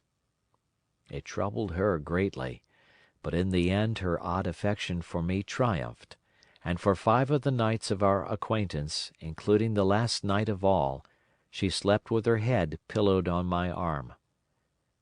But my story slips away from me as I speak of her. It must have been the night before her rescue that I was awakened about dawn. I had been restless, dreaming most disagreeably that I was drowned, and that sea anemones were feeling over my face with their soft palps. I woke with a start, and with an odd fancy that some greyish animal had just rushed out of the chamber. I tried to get to sleep again, but I felt restless and uncomfortable. It was that dim grey hour when things are just creeping out of darkness, when everything is colourless and clear-cut, and yet unreal. I got up and went down into the great hall, and so out upon the flagstones in front of the palace. I thought I would make a virtue of necessity and see the sunrise. The moon was setting, and the dying moonlight and the first pallor of dawn were mingled in a ghastly half-light. The bushes were inky black, the ground a sombre grey, the sky colourless and cheerless. And up the hill I thought I could see ghosts. There several times, as I scanned the slope, I saw white figures. Twice I fancied I saw a solitary white, ape-like creature running rather quickly up the hill, and once near the ruins I saw a leash of them carrying some dark body. They moved hastily. I did not see what became of them. It seemed that they vanished among the bushes. The dawn was still indistinct, you must understand. I was feeling that chill, uncertain, early morning feeling you may have known. I doubted my eyes. As the eastern sky grew brighter, and the light of the day came on and its vivid colouring returned upon the world once more, I scanned the view keenly. But I saw no vestige of my white figures. They were mere creatures of the half-light. They must have been ghosts, I said. I wonder whence they dated. For a queer notion of Grant Allen's came into my head and amused me. If each generation die and leave ghosts, he argued, the world at last will get overcrowded with them. On that theory they would have grown innumerable some 800,000 years hence, and it was no great wonder to see 4 at once. But the jest was unsatisfying, and I was thinking of these figures all the morning, until Weena's rescue drove them out of my head. I associated them in some indefinite way with the white animal I had startled in my first passionate march for the Time Machine. But Weena was a pleasant substitute. Yet all the same, they were soon destined to take far deadlier possession of my mind. I think I have said how much hotter than our own was the weather of this golden age. I cannot account for it. It may be that the sun was hotter, or the earth nearer the sun. It is usual to assume that the sun will go on cooling steadily in the future. But people, unfamiliar with such speculations as those of the younger Darwin, forget that the planets must ultimately fall back one by one into the parent body. As these catastrophes occur, the sun will blaze with renewed energy, and it may be that some inner planet had suffered this fate. Whatever the reason, the fact remains that the sun was very much hotter than we know it. Well, One very hot morning, my fourth, I think, as I was seeking shelter from the heat and glare in a colossal ruin near the great house where I slept and fed, there happened this strange thing. Clambering among these heaps of masonry, I found a narrow gallery, whose end and side windows were blocked by fallen masses of stone. By contrast with the brilliancy outside, it seemed at first impenetrably dark to me. I entered it groping, for the change from light to blackness made spots of color swim before me. Suddenly I halted spellbound. A pair of eyes, luminous by reflection against the daylight without, was watching me out of the darkness. The old instinctive dread of wild beasts came upon me. I clenched my hands and steadfastly looked into the glaring eyeballs. I was afraid to turn. Then the thought of the absolute security in which humanity appeared to be living came to my mind. And then I remembered that strange terror of the dark. Overcoming my fear to some extent, I advanced a step and spoke. I will admit that my voice was harsh and ill-controlled. I put out my hand and touched something soft. At once the eyes darted sideways, and something white ran past me. I turned with my heart in my mouth and saw a queer little ape-like figure, its head held down in a peculiar manner, running across the sunlit space behind me. It blundered against a block of granite, staggered aside, and in a moment was hidden in a black shadow beneath another pile of ruined masonry.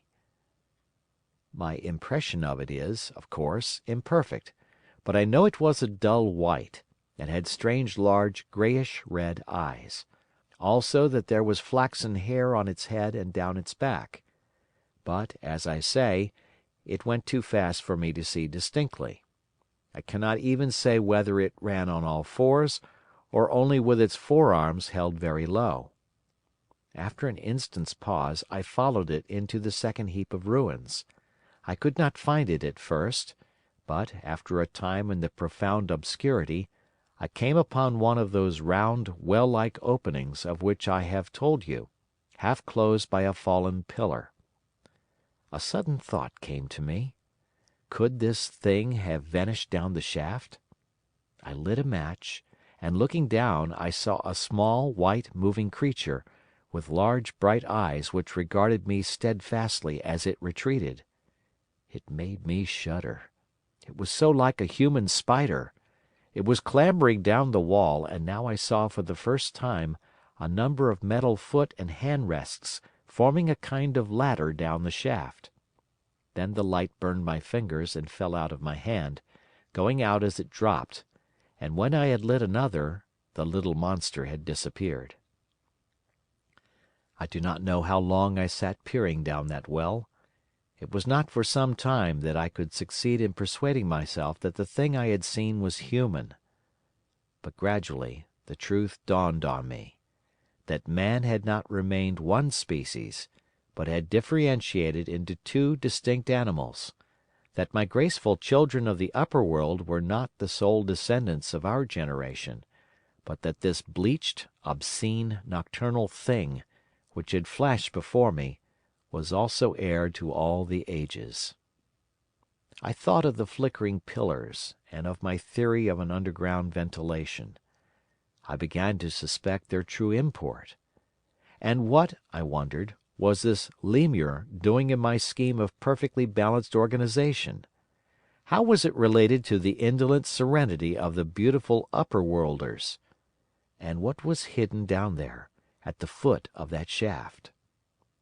I sat upon the edge of the well telling myself that, at any rate, there was nothing to fear, and that there I must descend for the solution of my difficulties.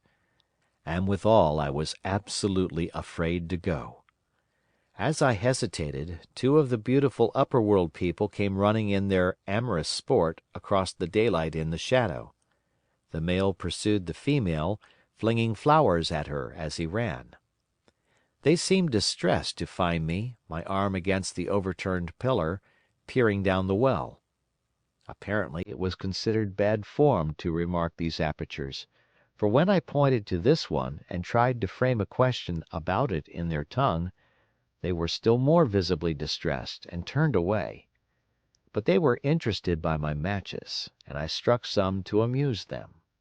I tried them again about the well, and again I failed. So presently I left them, meaning to go back to Weena and see what I could get from her. But my mind was already in revolution. My guesses and impressions were slipping and sliding to a new adjustment. I had now a clue to the import of these wells, to the ventilating towers, to the mystery of the ghosts, to say nothing of a hint at the meaning of the bronze gates and the fate of the Time Machine. And very vaguely there came a suggestion towards the solution of the economic problem that had puzzled me. Here was the new view. Plainly, this second species of man was subterranean. There were three circumstances in particular which made me think that its rare emergence above ground was the outcome of a long-continued underground habit. In the first place, there was the bleached look common in most animals that live largely in the dark. The white fish of the Kentucky caves, for example. Then, those large eyes, with that capacity for reflecting light, are common features of nocturnal things, witness the owl and the cat. And last of all, that evident confusion in the sunshine, that hasty yet fumbling awkward flight towards dark shadow, and that peculiar carriage of the head while in the light, all reinforced the theory of an extreme sensitiveness of the retina. Beneath my feet, then, the earth must be tunnelled enormously, and these tunnellings were the habitat of the new race. The presence of ventilating shafts and wells along the hill slopes, everywhere in fact, except along the river valley, showed how universal were its ramifications. What so natural, then, as to assume that it was in this artificial underworld that such work as was necessary to the comfort of the daylight race was done? The notion was so plausible that I at once accepted it, and went on to assume the how of this splitting of the human species. I dare say you will anticipate the shape of my theory, though, for myself, I very soon felt that it fell far short of the truth. At first, proceeding from the problems of our own age, it seemed clear as daylight to me that the gradual widening of the present merely temporary and social difference between the capitalist and the laborer was the key to the whole position. No doubt it will seem grotesque enough to you, and wildly incredible, and yet even now there are existing circumstances to point that way. There is a tendency to utilize underground space for the less ornamental purposes of civilization. There is the Metropolitan Railway in London, for instance, there are new electric railways, there are subways, there are underground workrooms and restaurants, and they increase and multiply. Evidently, I thought, this tendency had increased till industry had gradually lost its birthright in the sky. I mean that it had gone deeper and deeper into larger and ever larger underground factories, spending a still increasing amount of its time therein, till, in the end— Even now, does not an East End worker live in such artificial conditions as practically to be cut off from the natural surface of the earth?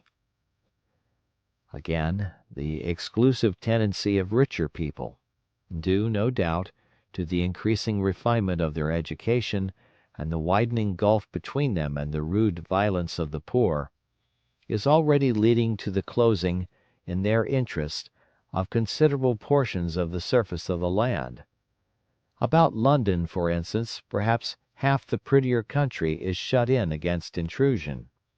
And this same widening gulf, which is due to the length and expense of the higher educational process and the increased facilities for and temptations towards refined habits on the part of the rich, will make that exchange between class and class, that promotion by intermarriage which at present retards the splitting of our species along lines of social stratification, less and less frequent. So, in the end, above ground you must have the haves, pursuing pleasure and comfort and beauty, and below ground the have-nots, the workers getting continually adapted to the conditions of their labor. Once they were there, they would no doubt have to pay rent, and not a little of it, for the ventilation of their caverns, and if they refused, they would starve or be suffocated for arrears.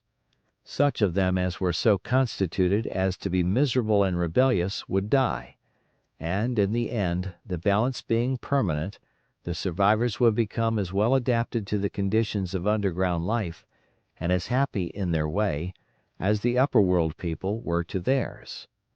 As it seemed to me, the refined beauty and the etiolated pallor followed naturally enough.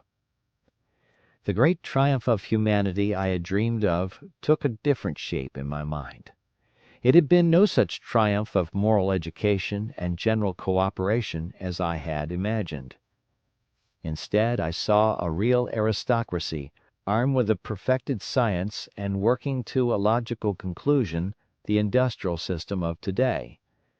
Its triumph had not been simply a triumph over nature, but a triumph over nature and the fellow man. This, I must warn you, was my theory at the time. I had no convenient cicerone in the pattern of the Utopian books. My explanation may be absolutely wrong. I still think it is the most plausible one, but even on this supposition the balanced civilization that was at last attained must have long since passed its zenith, and was now far fallen into decay. The too perfect security of the upper worlders had led them to a slow movement of degeneration, to a general dwindling in size, strength, and intelligence. That I could see clearly enough already. What had happened to the undergrounders I did not yet suspect, but from what I had seen of the Morlocks, that, by the by, was the name by which these creatures were called, I could imagine that the modification of the human type was even far more profound than among the Eloi, the beautiful race that I already knew. Then came troublesome doubts. Why had the Morlocks taken my time machine? For I felt sure it was they who had taken it. Why, too, if the Eloi were masters, could they not restore the machine to me? And why were they so terribly afraid of the dark? I proceeded, as I have said, to question Weena about this underworld, but here again I was disappointed. At first she would not understand my questions, and presently she refused to answer them. She shivered as though the topic was unendurable, and when I pressed her, perhaps a little harshly, she burst into tears. They were the only tears, except my own, I ever saw in that golden age. When I saw them I ceased abruptly to trouble about the Morlocks, and was only concerned in banishing these signs of the human inheritance from Weena's eyes. And very soon she was smiling and clapping her hands, while I solemnly burned a match. Chapter 6. It may seem odd to you, but it was 2 days before I could follow up the new-found clue in what was manifestly the proper way. I felt a peculiar shrinking from those pallid bodies. They were just the half-bleached color of the worms and things one sees preserved in spirit in a zoological museum, and they were filthily cold to the touch. Probably my shrinking was largely due to the sympathetic influence of the Eloi, whose disgust of the Morlocks I now began to appreciate. The next night I did not sleep well. Probably my health was a little disordered. I was oppressed with perplexity and doubt. Once or twice I had a feeling of intense fear for which I could perceive no definite reason. I remember creeping noiselessly into the great hall where the little people were sleeping in the moonlight. That night Weena was among them, and feeling reassured by their presence. It occurred to me even then that in the course of a few days the moon must pass through its last quarter and the nights grow dark, when the appearances of these unpleasant creatures from below, these whitened lemurs, this new vermin that had replaced the old, might be more abundant. And on both these days I had the restless feeling of one who shirks an inevitable duty. I felt assured that the time machine was only to be recovered by bodily penetrating these underground mysteries, Yet I could not face the mystery. If only I had had a companion it would have been different, but I was so horribly alone, and even to clamber down into the darkness of the well appalled me. I don't know if you will understand my feeling, but I never felt quite safe at my back. It was this restlessness, this insecurity, perhaps, that drove me further and further afield in my exploring expeditions. Going to the southwestward, towards the rising country that is now called Combe Wood, I observed far off, in the direction of 19th century Banstead, a vast green structure, different in character from any I had hitherto seen. It was larger than the largest of the palaces or ruins I knew, and the façade had an oriental look, the face of it having the lustre, as well as the pale green tint, a kind of bluish green, of a certain type of Chinese porcelain. This difference in aspect suggested a difference in use, and I was minded to push on and explore. But the day was growing late, and I had come upon the site of the place after a long and tiring circuit, so I resolved to hold over the adventure for the following day, and I returned to the welcome and the caresses of little Weena. But next morning I perceived clearly enough that my curiosity regarding the palace of green porcelain was a piece of self-deception, to enable me to shirk, by another day, an experience I dreaded. I resolved I would make the descent without further waste of time, and started out in the early morning towards a well near the ruins of granite and aluminium. Little Weena ran with me. She danced beside me to the well, but when she saw me lean over the mouth and look downward, she seemed strangely disconcerted. "Good-bye, little Weena," I said, kissing her, and then putting her down, I began to feel over the parapet for the climbing hooks. Rather hastily, I may as well confess, for I feared my courage might leak away. At first she watched me in amazement, then she gave a most piteous cry, and running to me, she began to pull at me with her little hands. I think her opposition nerved me rather to proceed. I shook her off, perhaps a little roughly, and in another moment I was in the throat of the well. I saw her agonized face over the parapet, and smiled to reassure her. Then I had to look down at the unstable hooks to which I clung. I had to clamber down a shaft of perhaps 200 yards.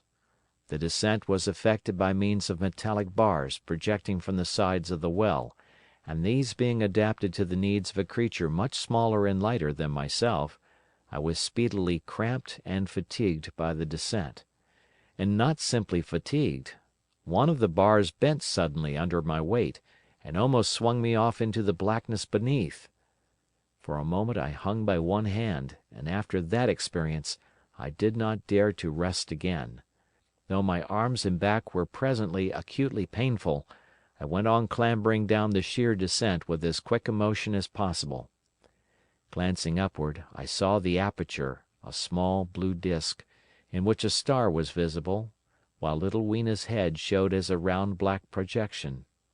The thudding sound of a machine below grew louder and more oppressive. Everything save that little disk above was profoundly dark, and when I looked up again, Weena had disappeared. I was in an agony of discomfort.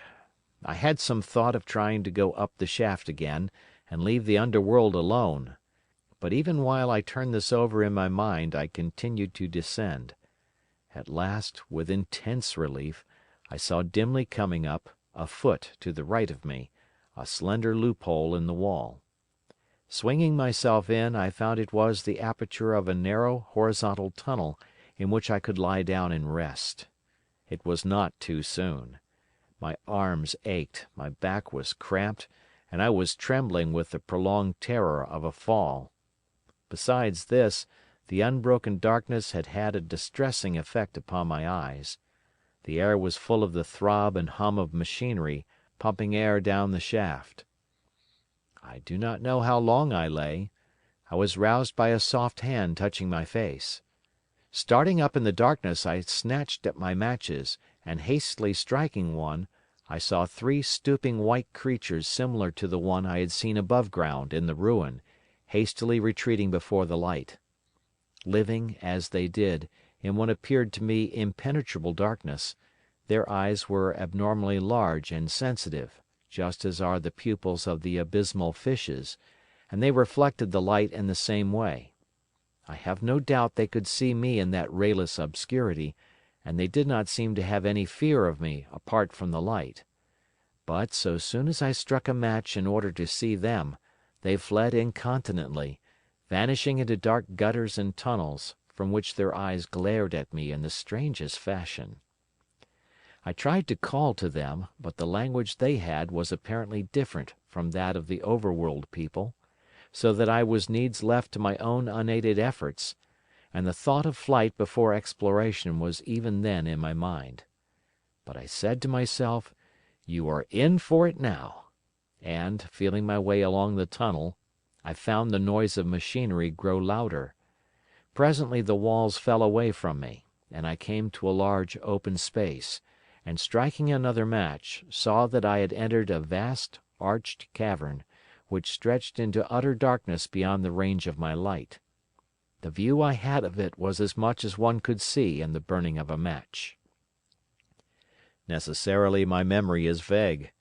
Great shapes like big machines rose out of the dimness and cast grotesque black shadows, in which dim spectral Morlocks sheltered from the glare. The place, by the by, was very stuffy and oppressive, and the faint halitus of freshly shed blood was in the air. Some way down the central vista was a little table of white metal, laid with what seemed a meal. The Morlocks, at any rate, were carnivorous.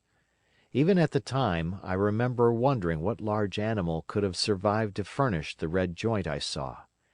It was all very indistinct, the heavy smell, the big unmeaning shapes, the obscene figures lurking in the shadows, and only waiting for the darkness to come at me again. Then the match burned down and stung my fingers and fell, a wriggling red spot in the blackness. I have thought since how particularly ill-equipped I was for such an experience. When I had started with the Time Machine, I had started with the absurd assumption that the men of the future would certainly be infinitely ahead of ourselves in all their appliances. I had come without arms, without medicine, without anything to smoke. At times I missed tobacco frightfully. Even without enough matches. If only I had thought of a kodak! I could have flashed that glimpse of the underworld in a second and examined it at leisure. But, as it was, I stood there with only the weapons and the powers that Nature had endowed me with, hands, feet and teeth, these and 4 safety matches that still remained to me. I was afraid to push my way in among all this machinery in the dark, and it was only with my last glimpse of light I discovered that my store of matches had run low.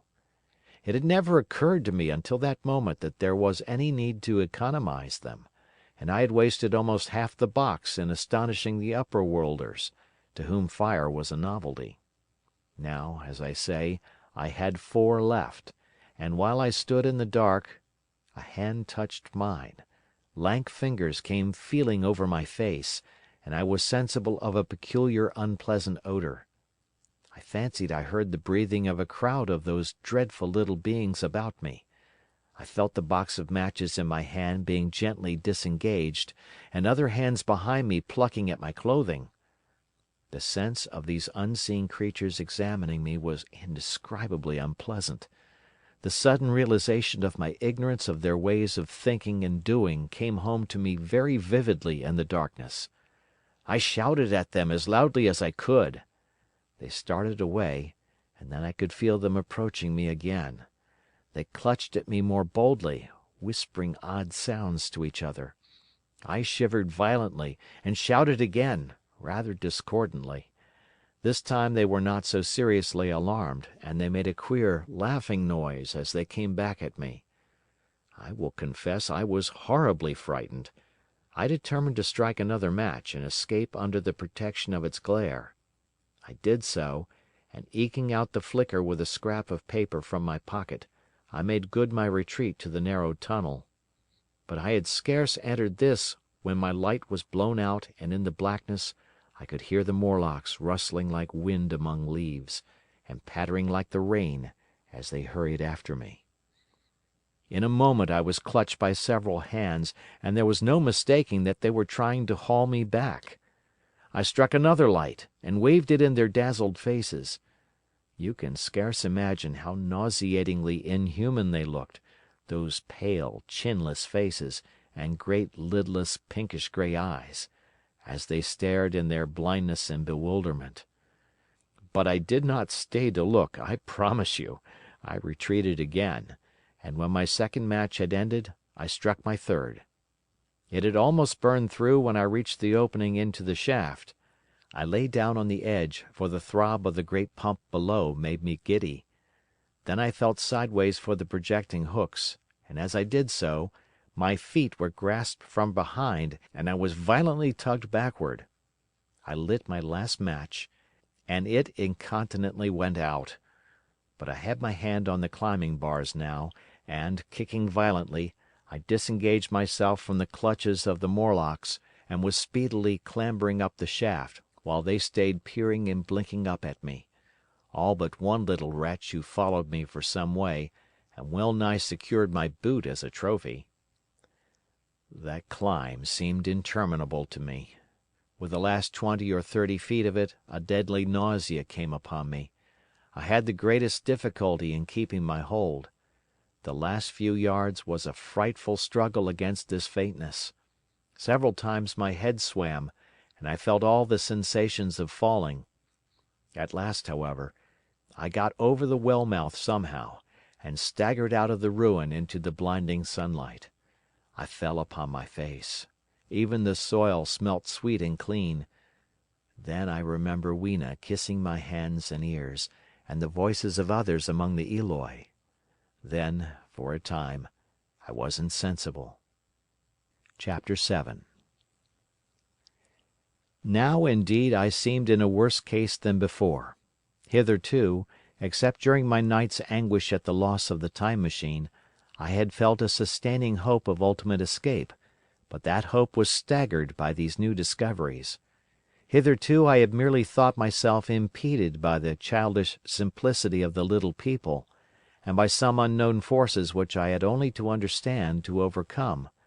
But there was an altogether new element in the sickening quality of the Morlocks, a something inhuman and malign. Instinctively I loathed them. Before, I had felt as a man might feel who had fallen into a pit. My concern was with the pit and how to get out of it. Now I felt like a beast in a trap, whose enemy would come upon him soon. The enemy I dreaded may surprise you. It was the darkness of the new moon. Weena had put this into my head by some at first incomprehensible remarks about the dark nights. It was not now such a very difficult problem to guess what the coming dark nights might mean. The moon was on the wane. Each night there was a longer interval of darkness, and I now understood to some slight degree at least the reason of the fear of the little upper world people for the dark. I wondered vaguely what foul villainy it might be that the Morlocks did under the new moon. I felt pretty sure now that my second hypothesis was all wrong. The upper world people might once have been the favoured aristocracy, and the Morlocks their mechanical servants, but that had long since passed away. The two species that had resulted from the evolution of man were sliding down towards, or had already arrived at, an altogether new relationship. The Eloi, like the Carolingian kings, had decayed to a mere beautiful futility. They still possessed the earth on sufferance, since the Morlocks, subterranean for innumerable generations, had come at last to find the daylit surface intolerable. And the Morlocks made their garments, I inferred, and maintained them in their habitual needs, perhaps through the survival of an old habit of service. They did it as a standing horse paws with his foot, or as a man enjoys killing animals in sport, because ancient and departed necessities had impressed it on the organism.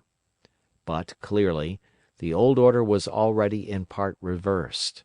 The nemesis of the delicate ones was creeping on apace. Ages ago, thousands of generations ago, man had thrust his brother man out of the ease and the sunshine. And now that brother was coming back changed. Already the Eloi had begun to learn one old lesson anew. They were becoming reacquainted with fear. And suddenly there came into my head the memory of the meat I had seen in the underworld. It seemed odd how it floated into my mind, not stirred up as it were by the current of my meditations, but coming in almost like a question from outside. I tried to recall the form of it. I had a vague sense of something familiar, but I could not tell what it was at the time. Still, however helpless the little people in the presence of their mysterious fear, I was differently constituted. I came out of this age of ours, this ripe prime of the human race, when fear does not paralyze and mystery has lost its terrors. I at least would defend myself. Without further delay I determined to make myself arms and a fastness where I might sleep. With that refuge as a base, I could face this strange world with some of that confidence I had lost in realizing to what creatures night by night I lay exposed. I felt I could never sleep again until my bed was secure from them. I shuddered with horror to think how they must already have examined me. I wandered during the afternoon along the valley of the Thames, but found nothing that commended itself to my mind as inaccessible. All the buildings and trees seemed easily practicable to such dexterous climbers as the Morlocks, to judge by their wells, must be. Then the tall pinnacles of the Palace of Green Porcelain and the polished gleam of its walls came back to my memory. And in the evening, taking Weena like a child upon my shoulder, I went up the hills towards the southwest. The distance, I had reckoned, was 7 or 8 miles, but it must have been nearer 18. I had first seen the place on a moist afternoon when distances are deceptively diminished. In addition, the heel of one of my shoes was loose, and a nail was working through the sole. They were comfortable old shoes I wore about indoors, so that I was lame. And it was already long past sunset when I came in sight of the palace, silhouetted black against the pale yellow of the sky. Weena had been hugely delighted when I began to carry her, but after a while she desired me to let her down, and ran along by the side of me, occasionally darting off on either hand to pick flowers to stick in my pockets. My pockets had always puzzled Weena, but at the last she had concluded that they were an eccentric kind of vase for floral decoration. At least she utilized them for that purpose. And that reminds me. In changing my jacket I found— The time traveller paused, put his hand into his pocket, and silently placed 2 withered flowers, not unlike very large white mallows, upon the little table. Then he resumed his narrative. As the hush of evening crept over the world, and we proceeded over the hill crest towards Wimbledon, Weena grew tired and wanted to return to the house of grey stone. But I pointed out the distant pinnacles of the Palace of Green Porcelain to her, and contrived to make her understand that we were seeking a refuge there from her fear. You know that great pause that comes upon things before the dusk? Even the breeze stops in the trees. To me there is always an air of expectation about that evening stillness. The sky was clear, remote, and empty save for a few horizontal bars far down in the sunset. Well, that night the expectation took the colour of my fears. In that darkling calm my senses seemed preternaturally sharpened. I fancied I could even feel the hollowness of the ground beneath my feet; could, indeed, almost see through it the Morlocks on their ant-hill going hither and thither and waiting for the dark. In my excitement I fancied that they would receive my invasion of their burrows as a declaration of war. And why had they taken my time machine? So we went on in the quiet, and the twilight deepened into night. The clear blue of the distance faded, and one star after another came out. The ground grew dim and the trees black. Weena's fears and her fatigue grew upon her. I took her in my arms, and talked to her and caressed her. Then, as the darkness grew deeper, she put her arms round my neck, and, closing her eyes, tightly pressed her face against my shoulder. So we went down a long slope into a valley, and there in the dimness I almost walked into a little river. This I waded, and went up the opposite side of the valley, past a number of sleeping houses, and by a statue, a faun or some such figure, minus the head. Here too were acacias. So far I had seen nothing of the Morlocks, but it was yet early in the night, and the darker hours before the old moon rose were still to come. From the brow of the next hill I saw a thick wood spreading wide and black before me. I hesitated at this. I could see no end to it either to the right or the left. Feeling tired, my feet in particular were very sore, I carefully lowered Weena from my shoulder as I halted, and sat down upon the turf. I could no longer see the palace of green porcelain, and I was in doubt of my direction. I looked into the thickness of the wood and thought of what it might hide. Under that dense tangle of branches one would be out of sight of the stars. Even were there no other lurking danger, a danger I did not care to let my imagination loose upon, there would still be all the roots to stumble over and the tree boles to strike against. I was very tired, too, after the excitements of the day, so I decided that I would not face it, but would pass the night upon the open hill. Weena, I was glad to find, was fast asleep. I carefully wrapped her in my jacket and sat down beside her to wait for the moonrise. The hillside was quiet and deserted, but from the black of the wood there came now and then a stir of living things. Above me shone the stars, for the night was very clear. I felt a certain sense of friendly comfort in their twinkling. All the old constellations had gone from the sky, however. That slow movement which is imperceptible in 100 human lifetimes had long since rearranged them in unfamiliar groupings. But the Milky Way, it seemed to me, was still the same tattered streamer of star dust as of yore. Southward, as I judged it, was a very bright red star that was new to me. It was even more splendid than our own green Sirius. But amid all these scintillating points of light one bright planet shone kindly and steadily like the face of an old friend. Looking at these stars suddenly dwarfed my own troubles and all the gravities of terrestrial life.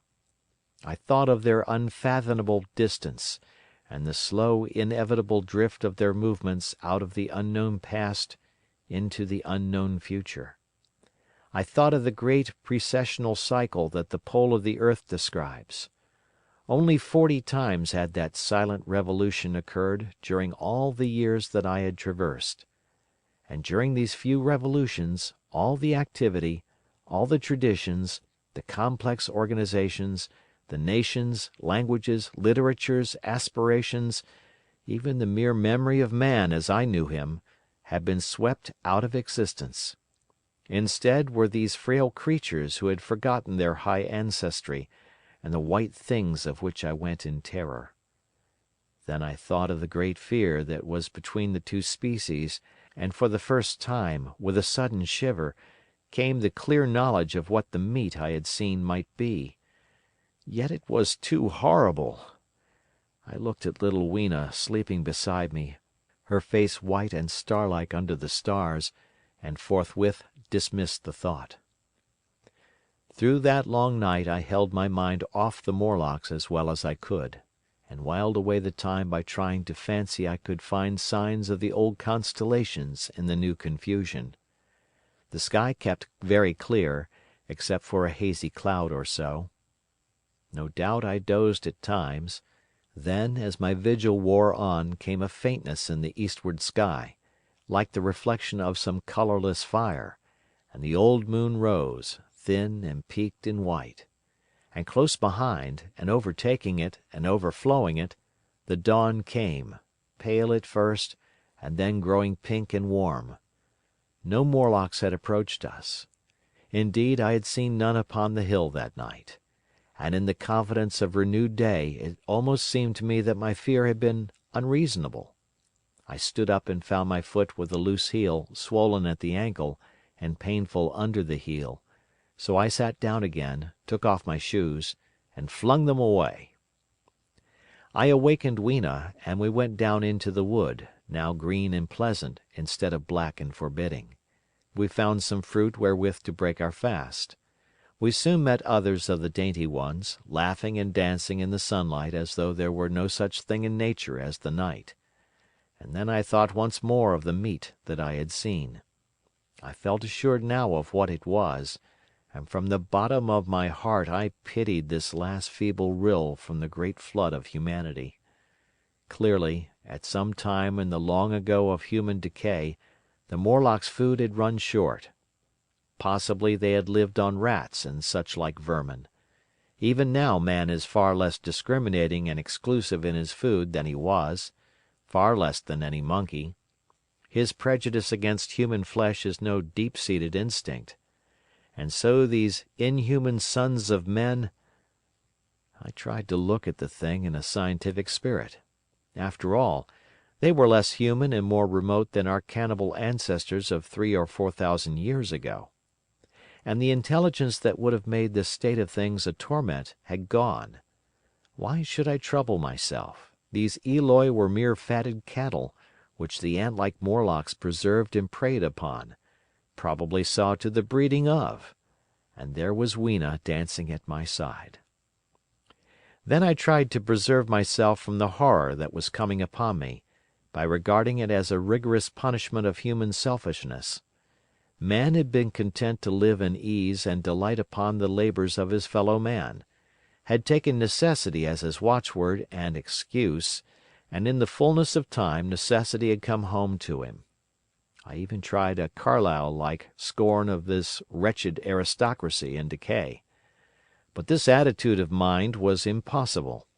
However great their intellectual degradation, the Eloi had kept too much of the human form not to claim my sympathy, and to make me perforce a sharer in their degradation and their fear.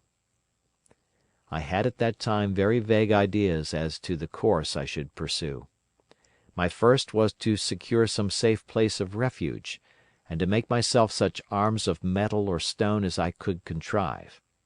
That necessity was immediate. In the next place I hoped to procure some means of fire, so that I should have the weapon of a torch at hand, for nothing, I knew, would be more efficient against these Morlocks.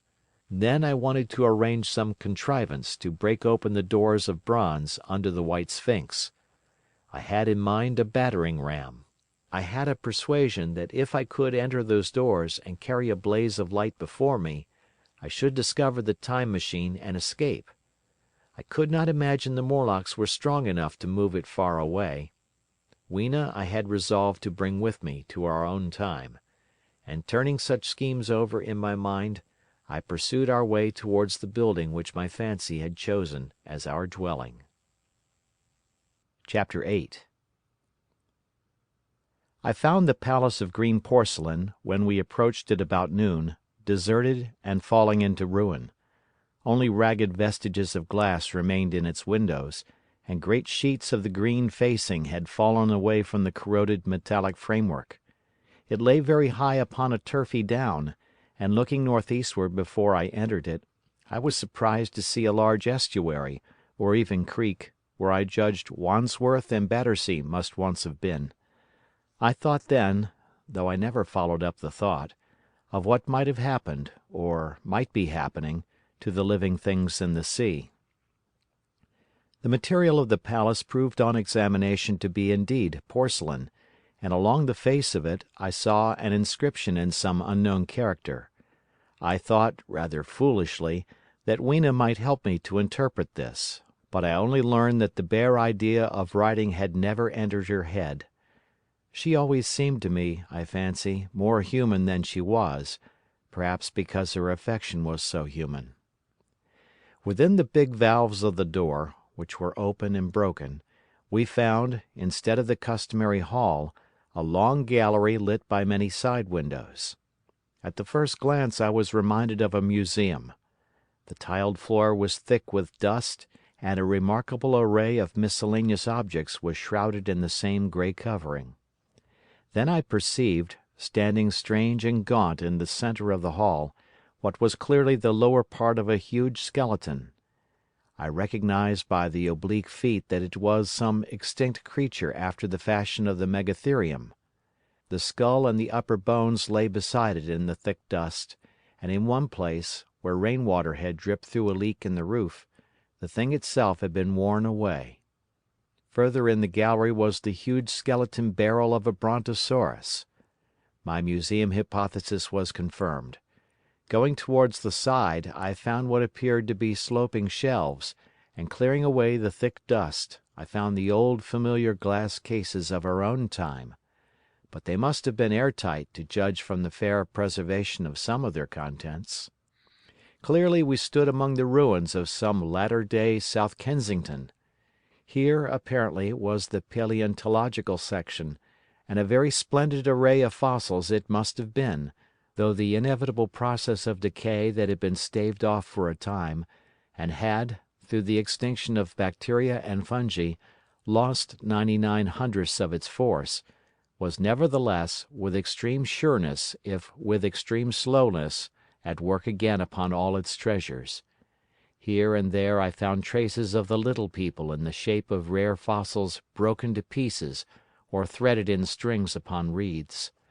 And the cases had in some instances been bodily removed, by the Morlocks as I judged. The place was very silent. The thick dust deadened our footsteps. Weena, who had been rolling a sea urchin down the sloping glass of a case, presently came, as I stared about me, and very quietly took my hand and stood beside me. And at first I was so much surprised by this ancient monument of an intellectual age that I gave no thought to the possibilities it presented. Even my preoccupation about the time machine receded a little from my mind. To judge from the size of the place, this palace of green porcelain had a great deal more in it than a gallery of paleontology, possibly historical galleries. It might be even a library. To me, at least in my present circumstances, these would be vastly more interesting than this spectacle of old-time geology in decay. Exploring, I found another short gallery running transversely to the first. This appeared to be devoted to minerals, and the sight of a block of sulphur set my mind running on gunpowder. But I could find no saltpetre, indeed no nitrates of any kind. Doubtless they had deliquesced ages ago. Yet the sulphur hung in my mind and set up a train of thinking. As for the rest of the contents of that gallery, though on the whole they were the best preserved of all I saw, I had little interest. I am no specialist in mineralogy, and I went on down a very ruinous aisle running parallel to the first hall I had entered. Apparently this section had been devoted to natural history, but everything had long since passed out of recognition. A few shriveled and blackened vestiges of what had once been stuffed animals, desiccated mummies in jars that had once held spirit, a brown dust of departed plants, that was all. I was sorry for that, because I should have been glad to trace the patent readjustments by which the conquest of animated nature had been attained. Then we came to a gallery of simply colossal proportions, but singularly ill lit, the floor of it running downward at a slight angle from the end at which I entered. At intervals white globes hung from the ceiling, many of them cracked and smashed, which suggested that originally the place had been artificially lit. Here I was more in my element, for rising on either side of me were the huge bulks of big machines, all greatly corroded and many broken down, but some still fairly complete. You know I have a certain weakness for mechanism, and I was inclined to linger among these, the more so as for the most part they had the interest of puzzles, and I could make only the vaguest guesses at what they were for. I fancied that if I could solve their puzzles, I should find myself in possession of powers that might be of use against the Morlocks. Suddenly Weena came very close to my side. So suddenly that she startled me. Had it not been for her, I do not think I should have noticed that the floor of the gallery sloped at all. Footnote: It may be, of course, that the floor did not slope, but that the museum was built into the side of a hill. Signed, The Editor. End of footnote.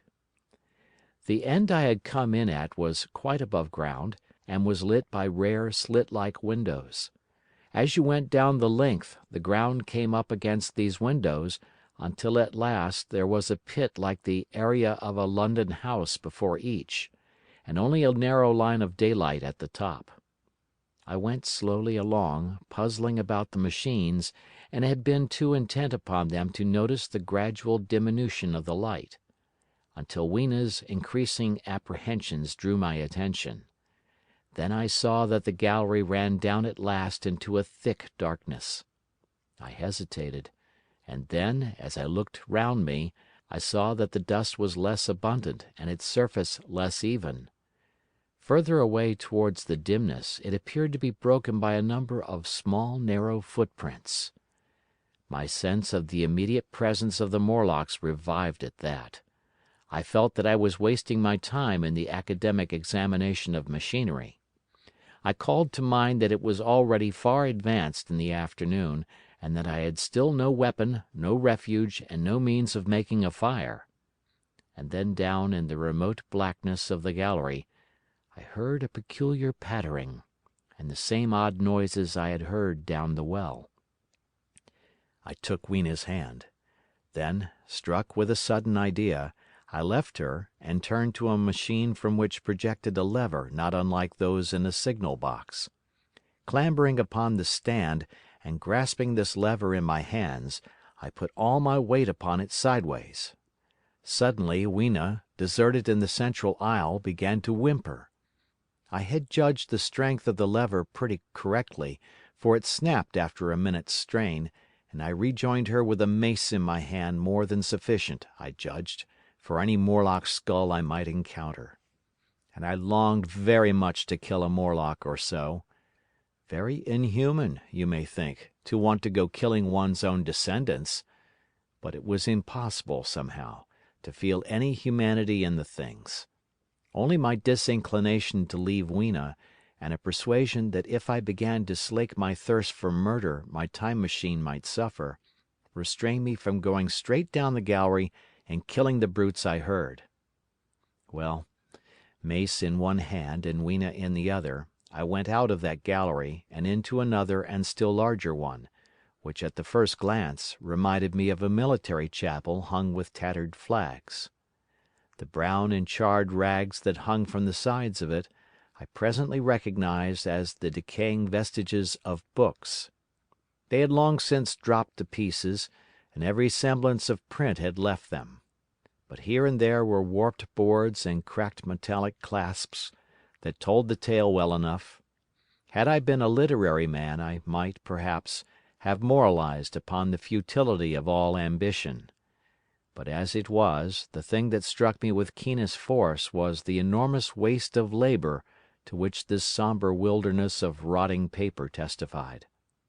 At the time I will confess that I thought chiefly of the Philosophical Transactions and my own 17 papers upon physical optics. Then, going up a broad staircase, we came to what may once have been a gallery of technical chemistry, and here I had not a little hope of useful discoveries. Except at one end where the roof had collapsed, this gallery was well preserved. I went eagerly to every unbroken case, and at last, in one of the really airtight cases, I found a box of matches. Very eagerly I tried them. They were perfectly good. They were not even damp. I turned to Weena. "Dance!" I cried to her in her own tongue, for now I had a weapon indeed against the horrible creatures we feared. And so, in that derelict museum, upon the thick soft carpeting of dust, to Weena's huge delight, I solemnly performed a kind of composite dance, whistling "The Land of the Leal" as cheerfully as I could. In part it was a modest can-can, in part a step dance, in part a skirt dance, so far as my tailcoat permitted, and in part original, for I am naturally inventive, as you know. Now, I still think that for this box of matches to have escaped the wear of time for immemorial years was a most strange, as for me it was a most fortunate thing. Yet, oddly enough, I found a far unlikelier substance, and that was camphor. I found it in a sealed jar that by chance I suppose had been really hermetically sealed. I fancied at first that it was paraffin wax, and smashed the glass accordingly, but the odor of camphor was unmistakable. In the universal decay this volatile substance had chanced to survive, perhaps through many thousands of centuries. It reminded me of a sepia painting I had once seen done from the ink of a fossil belemnite that must have perished and become fossilized millions of years ago. I was about to throw it away, but I remembered that it was inflammable and burned with a good bright flame, was in fact an excellent candle, and I put it in my pocket. I found no explosives, however, nor any means of breaking down the bronze doors. As yet my iron crowbar was the most helpful thing I had chanced upon. Nevertheless, I left that gallery greatly elated. I cannot tell you all the story of that long afternoon. It would require a great effort of memory to recall my explorations in it all the proper order. I remember a long gallery of rusting stands of arms, and how I hesitated between my crowbar and a hatchet or a sword. I could not carry both, however, and my bar of iron promised best against the bronze gates. There were numbers of guns, pistols, and rifles. The most were masses of rust, but many were of some new metal, and still fairly sound. But any cartridges or powder there may once have been had rotted into dust. One corner I saw was charred and shattered, perhaps, I thought, by an explosion among the specimens. In another place was a vast array of idols, Polynesian, Mexican, Grecian, Phoenician, every country on earth I should think. And here, yielding to an irresistible impulse, I wrote my name upon the nose of a steatite monster from South America that particularly took my fancy. As the evening drew on, my interest waned. I went through gallery after gallery, dusty, silent, often ruinous, the exhibits sometimes mere heaps of rust and lignite, sometimes fresher. In one place I suddenly found myself near the model of a tin mine, and then by the merest accident I discovered, in an airtight case, 2 dynamite cartridges. I shouted Eureka and smashed the case with joy. Then came a doubt. I hesitated. Then, selecting a little side gallery, I made my essay. I never felt such a disappointment as I did in waiting 5, 10, 15 minutes for an explosion that never came. Of course the things were dummies, as I might have guessed from their presence. I really believe that had they not been so, I should have rushed off incontinently and blown Sphinx, bronze doors, and, as it proved, my chances of finding the Time Machine altogether into non-existence. It was after that, I think, that we came to a little open court within the palace. It was turfed, and had 3 fruit trees. So we rested and refreshed ourselves. Toward sunset I began to consider our position. Night was creeping upon us, and my inaccessible hiding place had still to be found. But that troubled me very little now. I had in my possession a thing that was, perhaps, the best of all defences against the Morlocks. I had matches. I had the camphor in my pocket, too, if a blaze were needed. It seemed to me that the best thing we could do would be to pass the night in the open, protected by a fire. In the morning there was the getting of the Time Machine. Towards that, as yet, I had only my iron mace. But now, with my growing knowledge, I felt very differently towards those bronze doors. Up to this, I had refrained from forcing them, largely because of the mystery on the other side. They had never impressed me as being very strong, and I hoped to find my bar of iron not altogether inadequate for the work. Chapter 9. We emerged from the palace while the sun was still in part above the horizon. I was determined to reach the White Sphinx early the next morning, and ere the dusk I purposed pushing through the woods that had stopped me on the previous journey. My plan was to go as far as possible that night, and then, building a fire, to sleep in the protection of its glare. Accordingly, as we went along I gathered any sticks or dried grass I saw, and presently had my arms full of such litter. Thus loaded, our progress was slower than I had anticipated, and besides Weena was tired. And I began to suffer from sleepiness too, so that it was full night before we reached the wood. Upon the shrubby hill of its edge Weena would have stopped, fearing the darkness before us, but a singular sense of impending calamity, that should indeed have served me as a warning, drove me onward. I had been without sleep for a night and 2 days, and I was feverish and irritable. I felt sleep coming upon me, and the Morlocks with it. While we hesitated, among the black bushes behind us, and dim against their blackness, I saw 3 crouching figures. There was scrub and long grass all about us, and I did not feel safe from their insidious approach. The forest, I calculated, was rather less than a mile across.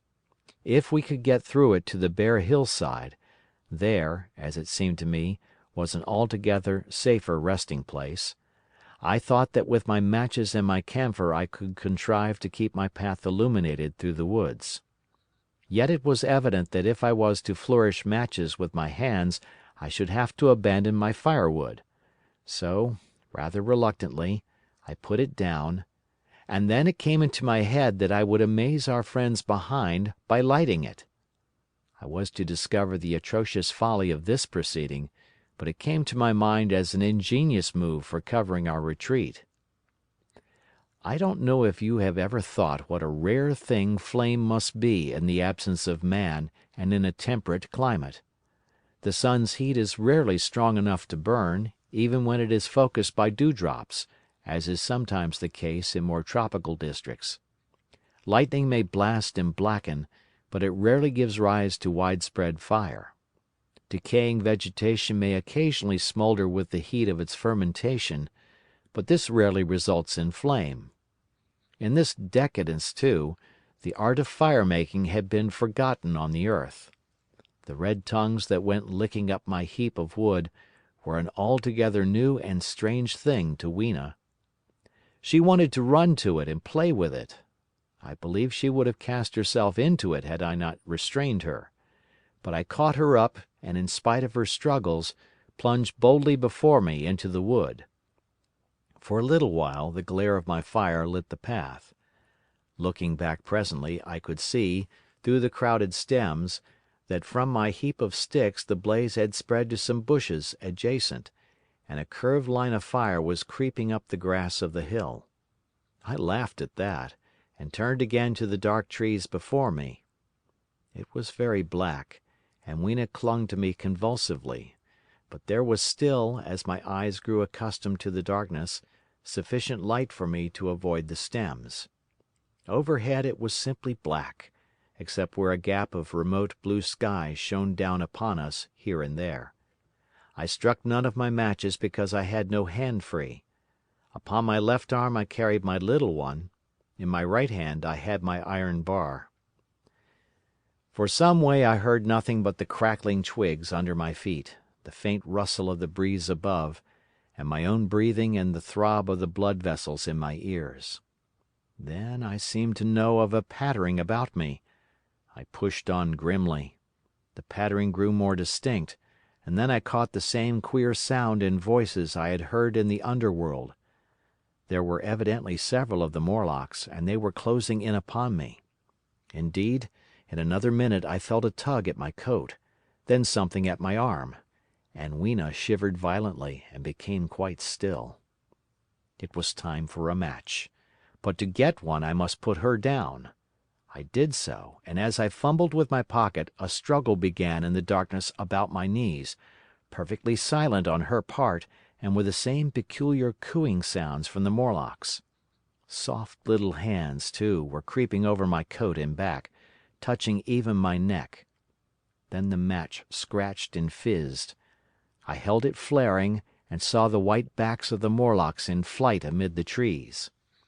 I hastily took a lump of camphor from my pocket and prepared to light it as soon as the match should wane. Then I looked at Weena. She was lying clutching my feet and quite motionless, with her face to the ground. With a sudden fright I stooped to her. She seemed scarcely to breathe.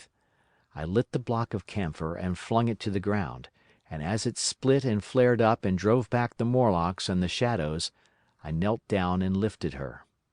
The wood behind seemed full of the stir and murmur of a great company. She seemed to have fainted.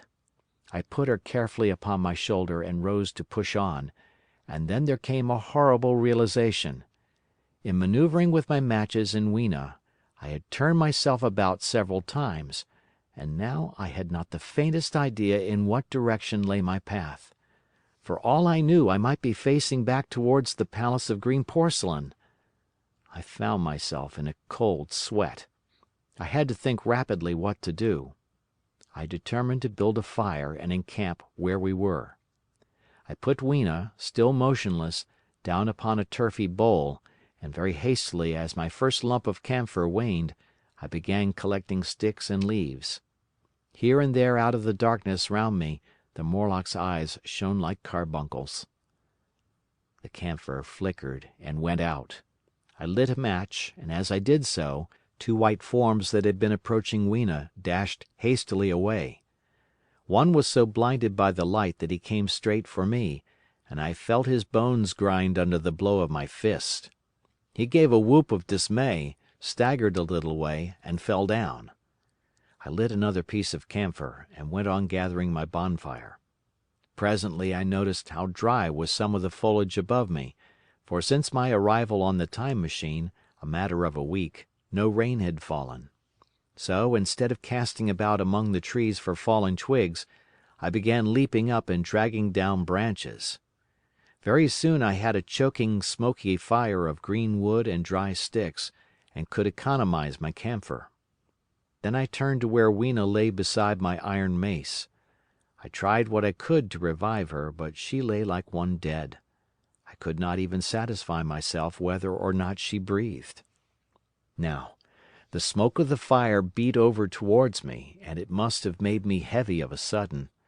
Moreover, the vapour of camphor was in the air. My fire would not need replenishing for an hour or so. I felt very weary after my exertion, and sat down.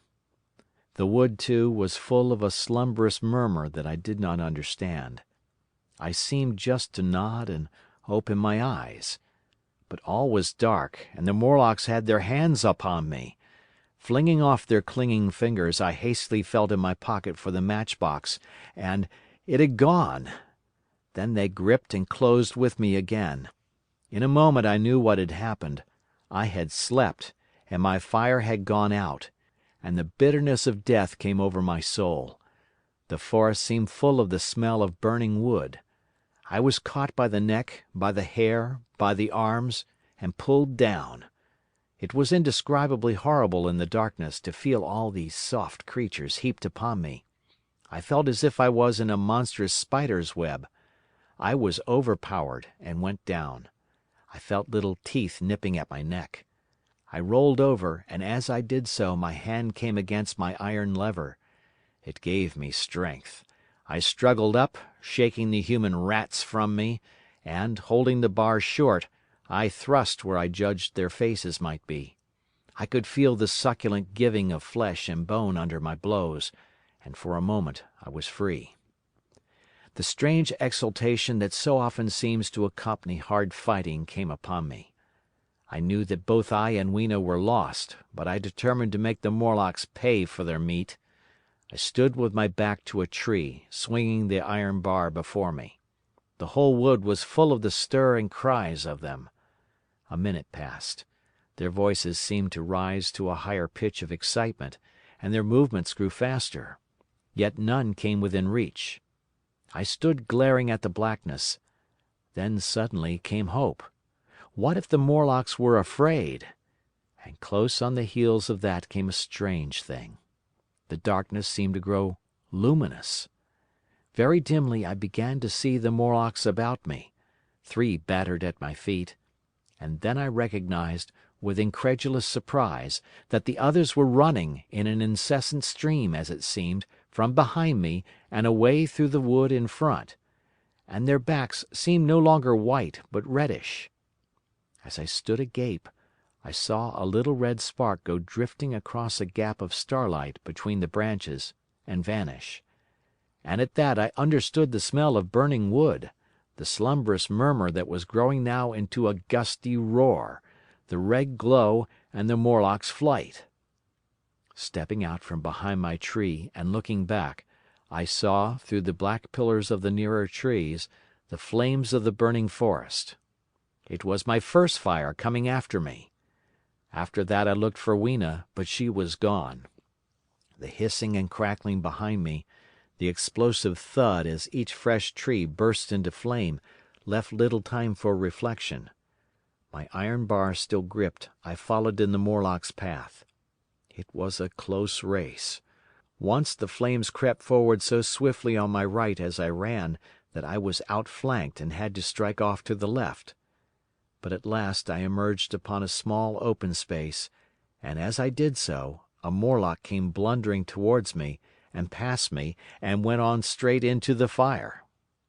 And now I was to see the most weird and horrible thing, I think, of all that I beheld in that future age. This whole space was as bright as day with the reflection of the fire. In the centre was a hillock or tumulus, surmounted by a scorched hawthorn. Beyond this was another arm of the burning forest, with yellow tongues already writhing from it, completely encircling the space with a fence of fire. Upon the hillside were some 30 or 40 Morlocks, dazzled by the light and heat, and blundering hither and thither against each other in their bewilderment. At first I did not realize their blindness, and struck furiously at them with my bar, in a frenzy of fear, as they approached me, killing one and crippling several more. But when I had watched the gestures of one of them groping under the hawthorn against the red sky, and heard their moans, I was assured of their absolute helplessness and misery in the glare, and I struck no more of them. Yet every now and then one would come straight towards me, setting loose a quivering horror that made me quick to elude him. At one time the flames died down somewhat, and I feared the foul creatures would presently be able to see me. I was thinking of beginning the fight by killing some of them before this should happen. But the fire burst out again brightly, and I stayed my hand. I walked about the hill among them and avoided them, looking for some trace of Weena. But Weena was gone. At last I sat down on the summit of the hillock, and watched this strange incredible company of blind things groping to and fro, and making uncanny noises to each other, as the glare of the fire beat on them. The coiling uprush of smoke streamed across the sky, and through the rare tatters of that red canopy, remote as though they belonged to another universe, shone the little stars. 2 or 3 Morlocks came blundering into me, and I drove them off with blows of my fists, trembling as I did so. For the most part of that night I was persuaded it was a nightmare. I bit myself and screamed in a passionate desire to awake. I beat the ground with my hands, and got up and sat down again, and wandered here and there, and again sat down. Then I would fall to rubbing my eyes and calling upon God to let me awake. Thrice I saw Morlocks put their heads down in a kind of agony, and rush into the flames. But, at last, above the subsiding red of the fire, above the streaming masses of black smoke and the whitening and blackening tree stumps, and the diminishing numbers of these dim creatures, came the white light of the day. I searched again for traces of Weena, but there were none. It was plain that they had left her poor little body in the forest. I cannot describe how it relieved me to think that it had escaped the awful fate to which it seemed destined. As I thought of that, I was almost moved to begin a massacre of the helpless abominations about me, but I contained myself. The hillock, as I have said, was a kind of island in the forest. From its summit I could now make out through a haze of smoke the Palace of Green Porcelain, and from that I could get my bearings for the White Sphinx. And so, leaving the remnant of these damned souls still going hither and thither and moaning, as the day grew clearer, I tied some grass about my feet and limped on across smoking ashes and among black stems, that still pulsated internally with fire, towards the hiding place of the Time Machine. I walked slowly, for I was almost exhausted, as well as lame, and I felt the intensest wretchedness for the horrible death of little Weena. It seemed an overwhelming calamity. Now, in this old familiar room, it is more like the sorrow of a dream than an actual loss, but that morning it left me absolutely lonely again, terribly alone. I began to think of this house of mine, of this fireside, of some of you, and with such thoughts came a longing that was pain. But as I walked over the smoking ashes under the bright morning sky, I made a discovery. In my trouser pocket were still some loose matches. The box must have leaked before it was lost. Chapter 10. About 8 or 9 in the morning I came to the same seat of yellow metal from which I had viewed the world upon the evening of my arrival. I thought of my hasty conclusions upon that evening, and could not refrain from laughing bitterly at my confidence. Here was the same beautiful scene, the same abundant foliage, the same splendid palaces and magnificent ruins, the same silver river running between its fertile banks. The gay robes of the beautiful people moved hither and thither among the trees. Some were bathing in exactly the place where I had saved Weena, and that suddenly gave me a keen stab of pain. And like blots upon the landscape rose the cupolas above the ways to the underworld. I understood now what all the beauty of the overworld people covered. Very pleasant was their day, as pleasant as the day of the cattle in the field. Like the cattle, they knew of no enemies and provided against no needs, and their end was the same. I grieved to think how brief the dream of the human intellect had been. It had committed suicide. It had set itself steadfastly towards comfort and ease, a balanced society with security and permanency as its watchword. It had attained its hopes. To come to this at last. Once, life and property must have reached almost absolute safety. The rich had been assured of his wealth and comfort, the toiler assured of his life and work. No doubt in that perfect world there had been no unemployed problem, no social question left unsolved, and a great quiet had followed. It is a law of nature we overlook, that intellectual versatility is the compensation for change, danger, and trouble. An animal perfectly in harmony with its environment is a perfect mechanism. Nature never appeals to intelligence until habit and instinct are useless. There is no intelligence where there is no change, and no need of change. Only those animals partake of intelligence that have to meet a huge variety of needs and dangers. So, as I see it, the upper world man had drifted towards his feeble prettiness, and the underworld to mere mechanical industry. But that perfect state had lacked one thing even for mechanical perfection: absolute permanency. Apparently as time went on, the feeding of the underworld, however it was effected, had become disjointed. Mother Necessity, who had been staved off for a few thousand years, came back again, and she began below. The underworld being in contact with machinery, which, however perfect, still needs some little thought outside habit, had probably retained perforce rather more initiative, if less of every other human character, than the upper. And when other meat failed them, they turned to what old habit had hitherto forbidden. So I say I saw it in my last view of the world of 802,701. It may be as wrong an explanation as mortal wit could invent. It is how the thing shaped itself to me, and as that I give it to you. After the fatigues, excitements, and terrors of the past days, and in spite of my grief, this seat and the tranquil view and the warm sunlight were very pleasant. I was very tired and sleepy, and soon my theorizing passed into dozing. Catching myself at that, I took my own hint, and spreading myself out upon the turf I had a long and refreshing sleep. I woke a little before sunsetting. I now felt safe against being caught napping by the Morlocks, and, stretching myself, I came on down the hill towards the White Sphinx. I had my crowbar in one hand, and the other hand played with the matches in my pocket. And now came a most unexpected thing. As I approached the pedestal of the Sphinx, I saw the bronze valves were open. They had slid down into grooves. At that I stopped short before them, hesitating to enter. Within was a small apartment, and on a raised place in the corner of this was the Time Machine. I had the small levers in my pocket. So here, after all my elaborate preparations for the siege of the White Sphinx, was a meek surrender. I threw my iron bar away, almost sorry not to use it. A sudden thought came into my head as I stooped towards the portal. For once, at least, I grasped the mental operations of the Morlocks. Suppressing a strong inclination to laugh, I stepped through the bronze frame and up to the Time Machine.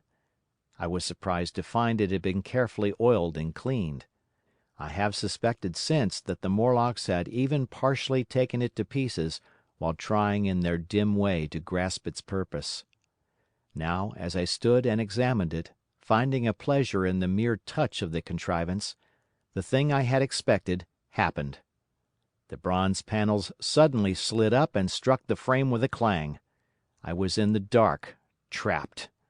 So the Morlocks thought. At that I chuckled gleefully. I could already hear their murmuring laughter as they came towards me. Very calmly I tried to strike the match. I had only to fix on the levers and depart then like a ghost. But I had overlooked one little thing. The matches were of that abominable kind that light only on the box. You may imagine how all my calm vanished. The little brutes were close upon me. One touched me.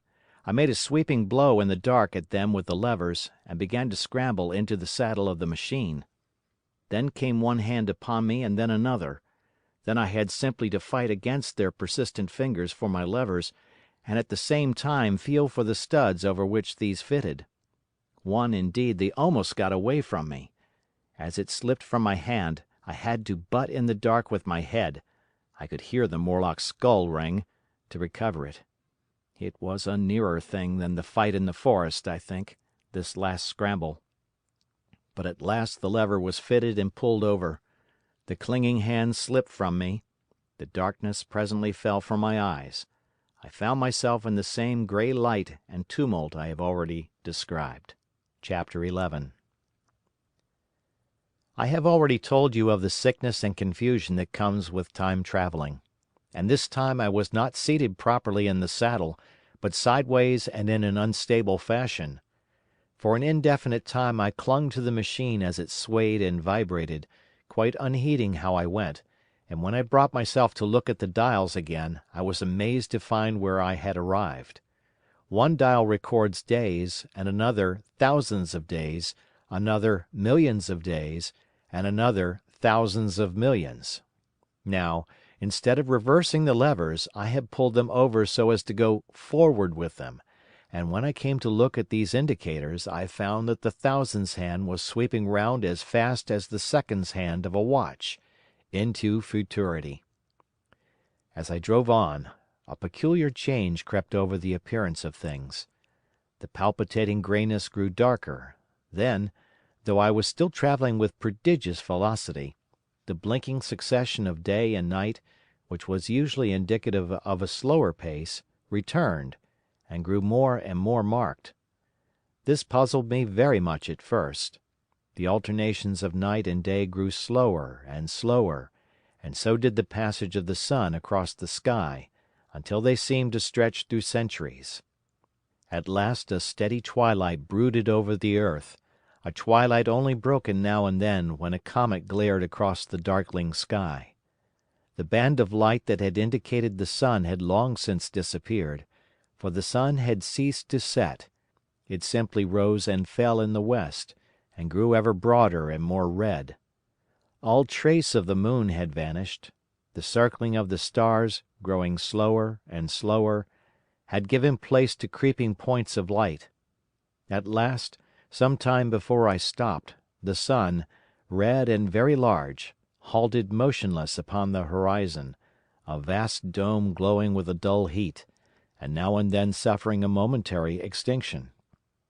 At one time it had for a little while glowed more brilliantly again, but it speedily reverted to its sullen red heat. I perceived by this slowing down of its rising and setting that the work of the tidal drag was done. The earth had come to rest with one face to the sun, even as in our own time the moon faces the earth. Very cautiously, for I remembered my former headlong fall, I began to reverse my motion. Slower and slower went the circling hands until the thousands one seemed motionless, and the daily one was no longer a mere mist upon its scale. Still slower, until the dim outlines of a desolate beach grew visible. I stopped very gently and sat upon the Time Machine, looking round. The sky was no longer blue. Northeastward it was inky black, and out of the blackness shone brightly and steadily the pale white stars. Overhead it was a deep Indian red and starless, and southeastward it grew brighter to a glowing scarlet where, cut by the horizon, lay the huge hull of the sun, red and motionless. The rocks about me were of a harsh reddish color, and all the trace of life that I could see at first was the intensely green vegetation that covered every projecting point on their southeastern face. It was the same rich green that one sees on forest moss or on the lichen in caves, plants which like these grow in a perpetual twilight. The machine was standing on a sloping beach. The sea stretched away to the southwest, to rise into a sharp, bright horizon against the wan sky. There were no breakers and no waves, for not a breath of wind was stirring. Only a slight oily swell rose and fell like a gentle breathing, and showed that the eternal sea was still moving and living. And along the margin where the water sometimes broke was a thick incrustation of salt, pink under the lurid sky. There was a sense of oppression in my head, and I noticed that I was breathing very fast. The sensation reminded me of my only experience of mountaineering, and from that I judged the air to be more rarefied than it is now. Far away up the desolate slope I heard a harsh scream, and saw a thing like a huge white butterfly go slanting and fluttering up into the sky, and circling, disappear over some low hillocks beyond. The sound of its voice was so dismal that I shivered and seated myself more firmly upon the machine. Looking round me again, I saw that, quite near, what I had taken to be a reddish mass of rock was moving slowly towards me. Then I saw the thing was really a monstrous crab-like creature. Can you imagine a crab as large as yonder table, with its many legs moving slowly and uncertainly, its big claws swaying, its long antennae, like carters' whips, waving and feeling, and its stalked eyes gleaming at you on either side of its metallic front? Its back was corrugated and ornamented with ungainly bosses, and a greenish incrustation blotched it here and there. I could see the many palps of its complicated mouth flickering and feeling as it moved. As I stared at this sinister apparition crawling towards me, I felt a tickling on my cheek as though a fly had lighted there. I tried to brush it away with my hand, but in a moment it returned, and almost immediately came another by my ear. I struck at this, and caught something thread-like. It was drawn swiftly out of my hand. With a frightful qualm I turned, and I saw that I had grasped the antenna of another monster crab that stood just behind me. Its evil eyes were wriggling on their stalks, its mouth was all alive with appetite, and its vast ungainly claws, smeared with an algal slime, were descending upon me. In a moment my hand was on the lever, and I had placed a month between myself and these monsters. But I was still on the same beach, and I saw them distinctly now as soon as I stopped. Dozens of them seemed to be crawling here and there, in the sombre light, among the foliated sheets of intense green. I cannot convey the sense of abominable desolation that hung over the world. The red eastern sky, the northward blackness, the salt Dead Sea, the stony beach crawling with these foul, slow-stirring monsters, the uniform poisonous-looking green of the lichenous plants, the thin air that hurts one's lungs, all contributed to an appalling effect. I moved on 100 years, and there was the same red sun, a little larger, a little duller, the same dying sea, the same chill air, and the same crowd of earthy crustacea creeping in and out among the green weed and the red rocks. And in the westward sky I saw a curved pale line like a vast new moon. So I travelled, stopping ever and again, in great strides of 1,000 years or more, drawn on by the mystery of the earth's fate, watching with a strange fascination the sun grow larger and duller in the westward sky, and the life of the old earth ebb away. At last, more than 30 million years hence, the huge red-hot dome of the sun had come to obscure nearly 1/10 part of the darkling heavens. Then I stopped once more, for the crawling multitude of crabs had disappeared, and the red beach, save for its livid green liverworts and lichens, seemed lifeless. And now it was flecked with white. A bitter cold assailed me. Rare white flakes ever and again came eddying down. To the northeastward, the glare of snow lay under the starlight of the sable sky, and I could see an undulating crest of hillocks pinkish white. There were fringes of ice along the sea margin, with drifting masses further out, but the main expanse of that salt ocean, all bloody under the eternal sunset, was still unfrozen. I looked about me to see if any traces of animal life remained. A certain indefinable apprehension still kept me in the saddle of the machine, but I saw nothing moving, in earth or sky or sea. The green slime on the rocks alone testified that life was not extinct. A shallow sandbank had appeared in the sea, and the water had receded from the beach. I fancied I saw some black object flopping about upon this bank, but it became motionless as I looked at it, and I judged that my eye had been deceived, and that the black object was merely a rock. The stars in the sky were intensely bright, and seemed to me to twinkle very little.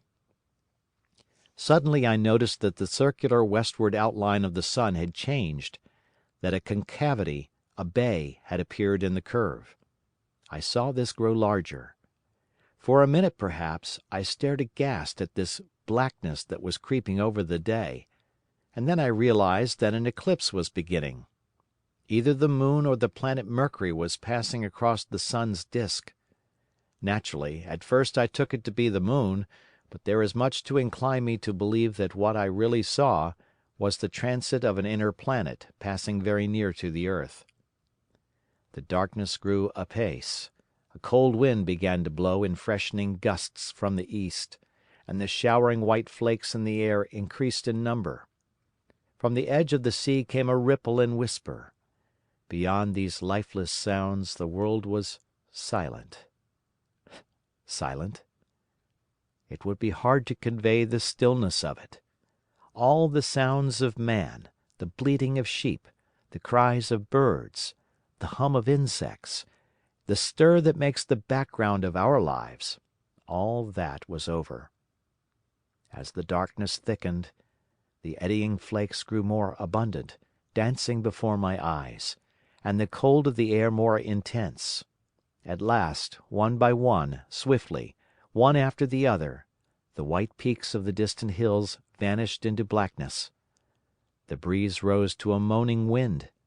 I saw the black central shadow of the eclipse sweeping towards me. In another moment the pale stars alone were visible. All else was rayless obscurity. The sky was absolutely black. A horror of this great darkness came on me. The cold that smote to my marrow and the pain I felt in breathing overcame me. I shivered, and a deadly nausea seized me. Then like a red-hot bow in the sky appeared the edge of the sun. I got off the machine to recover myself. I felt giddy and incapable of facing the return journey. As I stood sick and confused, I saw again the moving thing upon the shoal. There was no mistake now that it was a moving thing, against the red water of the sea. It was a round thing, the size of a football perhaps, or, it may be, bigger, and tentacles trailed down from it. It seemed black against the weltering blood-red water, and it was hopping fitfully about. Then I felt I was fainting, but a terrible dread of lying helpless in that remote and awful twilight sustained me while I clambered upon the saddle. Chapter 12. So I came back. For a long time I must have been insensible upon the machine. The blinking succession of the days and nights was resumed. The sun got golden again, the sky blue. I breathed with greater freedom. The fluctuating contours of the land ebbed and flowed. The hands spun backward upon the dials. At last I saw again the dim shadows of houses, the evidences of decadent humanity. These, too, changed and passed, and others came. Presently, when the million dial was at 0, I slackened speed. I began to recognize our own petty and familiar architecture. The thousand's hand ran back to the starting point. The night and day flapped slower and slower. Then the old walls of the laboratory came round me. Very gently now, I slowed the mechanism down. I saw one little thing that seemed odd to me. I think I have told you that when I set out, before my velocity became very high, Mrs. Watchett had walked across the room, travelling, as it seemed to me, like a rocket. As I returned, I passed again across that minute when she traversed the laboratory, but now her every motion appeared to be the exact inversion of her previous ones. The door at the lower end opened, and she glided quietly up the laboratory, back foremost, and disappeared behind the door by which she had previously entered. Just before that, I seemed to see Hillier for a moment, but he passed like a flash. Then I stopped the machine and saw about me again the old familiar laboratory, my tools, my appliances, just as I had left them. I got off the thing very shakily, and sat down upon my bench. For several minutes I trembled violently. Then I became calmer. Around me was my old workshop again, exactly as it had been. I might have slept there and the whole thing have been a dream. And yet, not exactly. The thing had started from the southeast corner of the laboratory. It had come to rest again in the northwest, against the wall where you saw it. That gives you the exact distance from my little lawn to the pedestal of the White Sphinx, into which the Morlocks had carried my machine. For a time my brain went stagnant. Presently I got up and came through the passage here, limping, because my heel was still painful, and feeling sorely begrimed. I saw the Pall Mall Gazette on the table by the door. I found the date was indeed today, and looking at the timepiece, saw the hour was almost 8 o'clock. I heard your voices and the clatter of plates. I hesitated. I felt so sick and weak. Then I sniffed good wholesome meat, and opened the door on you. You know the rest. I washed and dined, and now I am telling you the story. I know, he said after a pause, that all this will be absolutely incredible to you. To me the one incredible thing is that I am here tonight in this old familiar room looking into your friendly faces and telling you these strange adventures. He looked at the medical man. No, I cannot expect you to believe it. Take it as a lie, or a prophecy. Say I dreamed it in the workshop. Consider I have been speculating upon the destinies of our race until I have hatched this fiction. Treat my assertion of its truth as a mere stroke of art to enhance its interest. And taking it as a story, what do you think of it? He took up his pipe and began, in his old accustomed manner, to tap with it nervously upon the bars of the grate. There was a momentary stillness. Then chairs began to creak and shoes to scrape upon the carpet. I took my eyes off the Time Traveler's face and looked round at his audience. They were in the dark, and little spots of color swam before them. The medical man seemed absorbed in the contemplation of our host. The editor was looking hard at the end of his cigar, the sixth. The journalist fumbled for his watch. The others, as far as I remember, were motionless. The editor stood up with a sigh. What a pity it is you're not a writer of stories, he said, putting his hand on the Time Traveler's shoulder. You don't believe it? Well, I thought not. The Time Traveler turned to us. Where are the matches? He said. He lit one and spoke over his pipe, puffing. To tell you the truth, I hardly believe it myself. And yet— His eye fell with a mute inquiry upon the withered white flowers upon the little table. Then he turned over the hand holding his pipe, and I saw he was looking at some half-healed scars on his knuckles. The medical man rose, came to the lamp and examined the flowers. The gymnasium's odd, he said. The psychologist leant forward to see, holding out his hand for a specimen. I'm hanged if it isn't 1:45, said the journalist. How shall we get home? Plenty of cabs at the station, said the psychologist. It's a curious thing, said the medical man, but I certainly don't know the natural order of these flowers. May I have them? The Time Traveler hesitated. Then suddenly, certainly not. Where did you really get them? Said the medical man. The Time Traveler put his hand to his head. He spoke like one who was trying to keep hold of an idea that eluded him.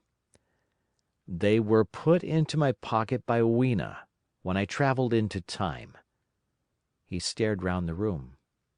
I'm damned if it isn't all going.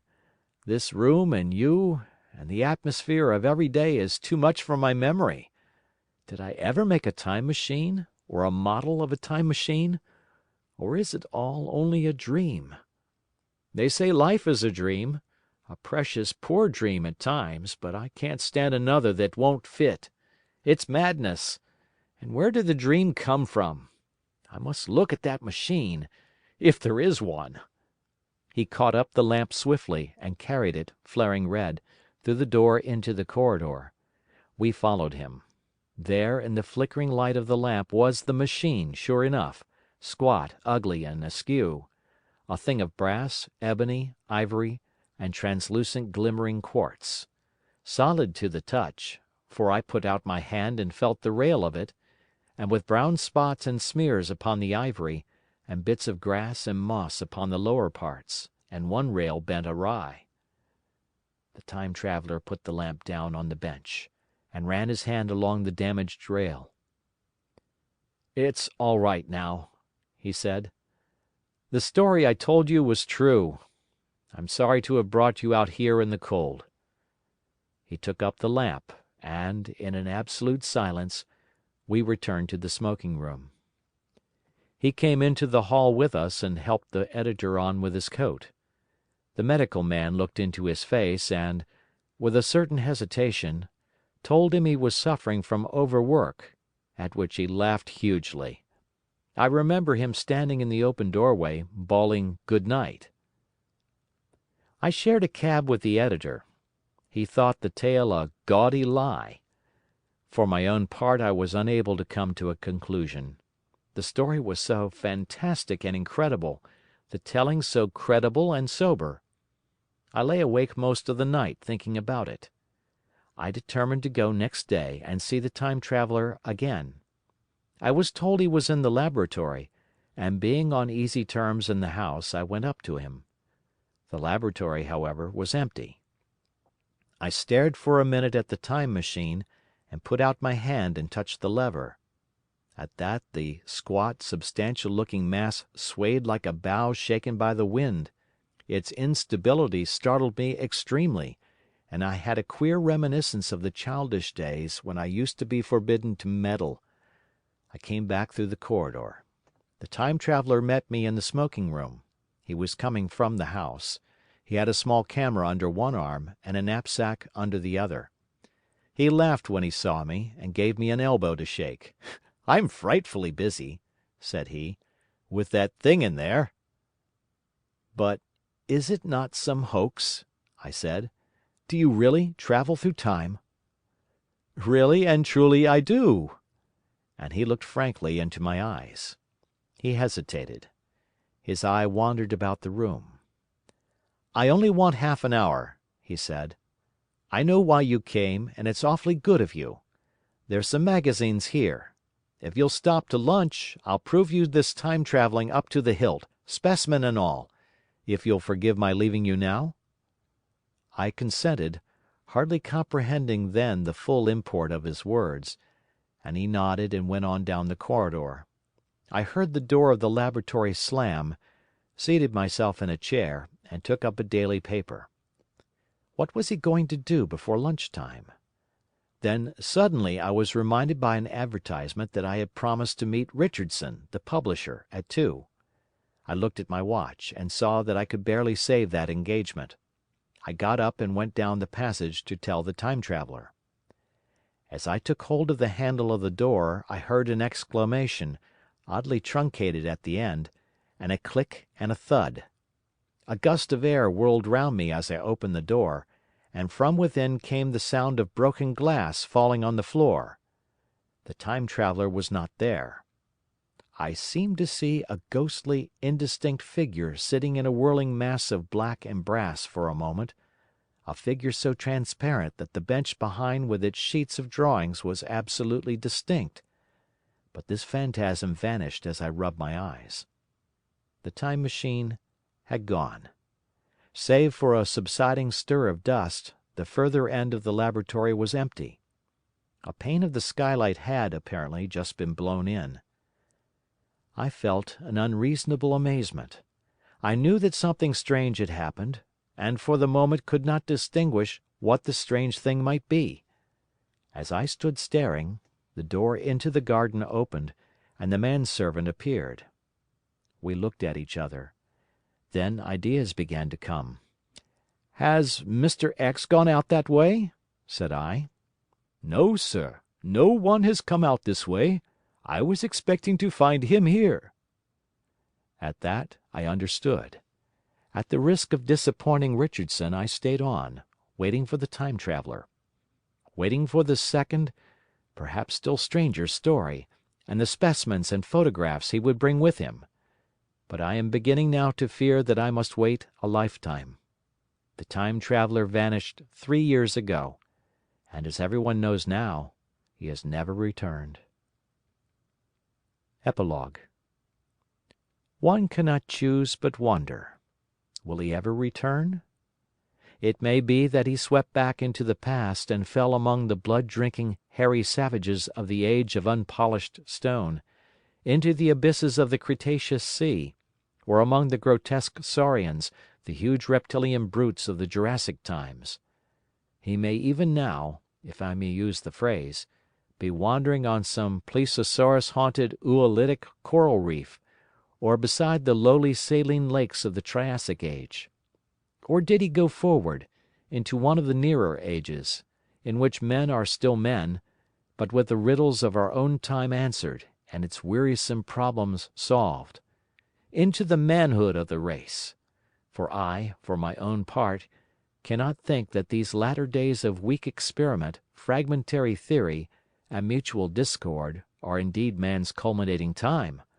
I say, for my own part. He, I know, for the question had been discussed among us long before the Time Machine was made, thought but cheerlessly of the advancement of mankind, and saw in the growing pile of civilization only a foolish heaping that must inevitably fall back upon and destroy its makers in the end. If that is so, it remains for us to live as though it were not so. but to me the future is still black and blank, is a vast ignorance, lit at a few casual places by the memory of his story, and I have by me, for my comfort, two strange white flowers, shriveled now, and brown and flat and brittle, to witness that even when mind and strength had gone, gratitude and a mutual tenderness still lived on in the heart of man. That is the end of The Time Machine by H. G. Wells. Thank you for listening.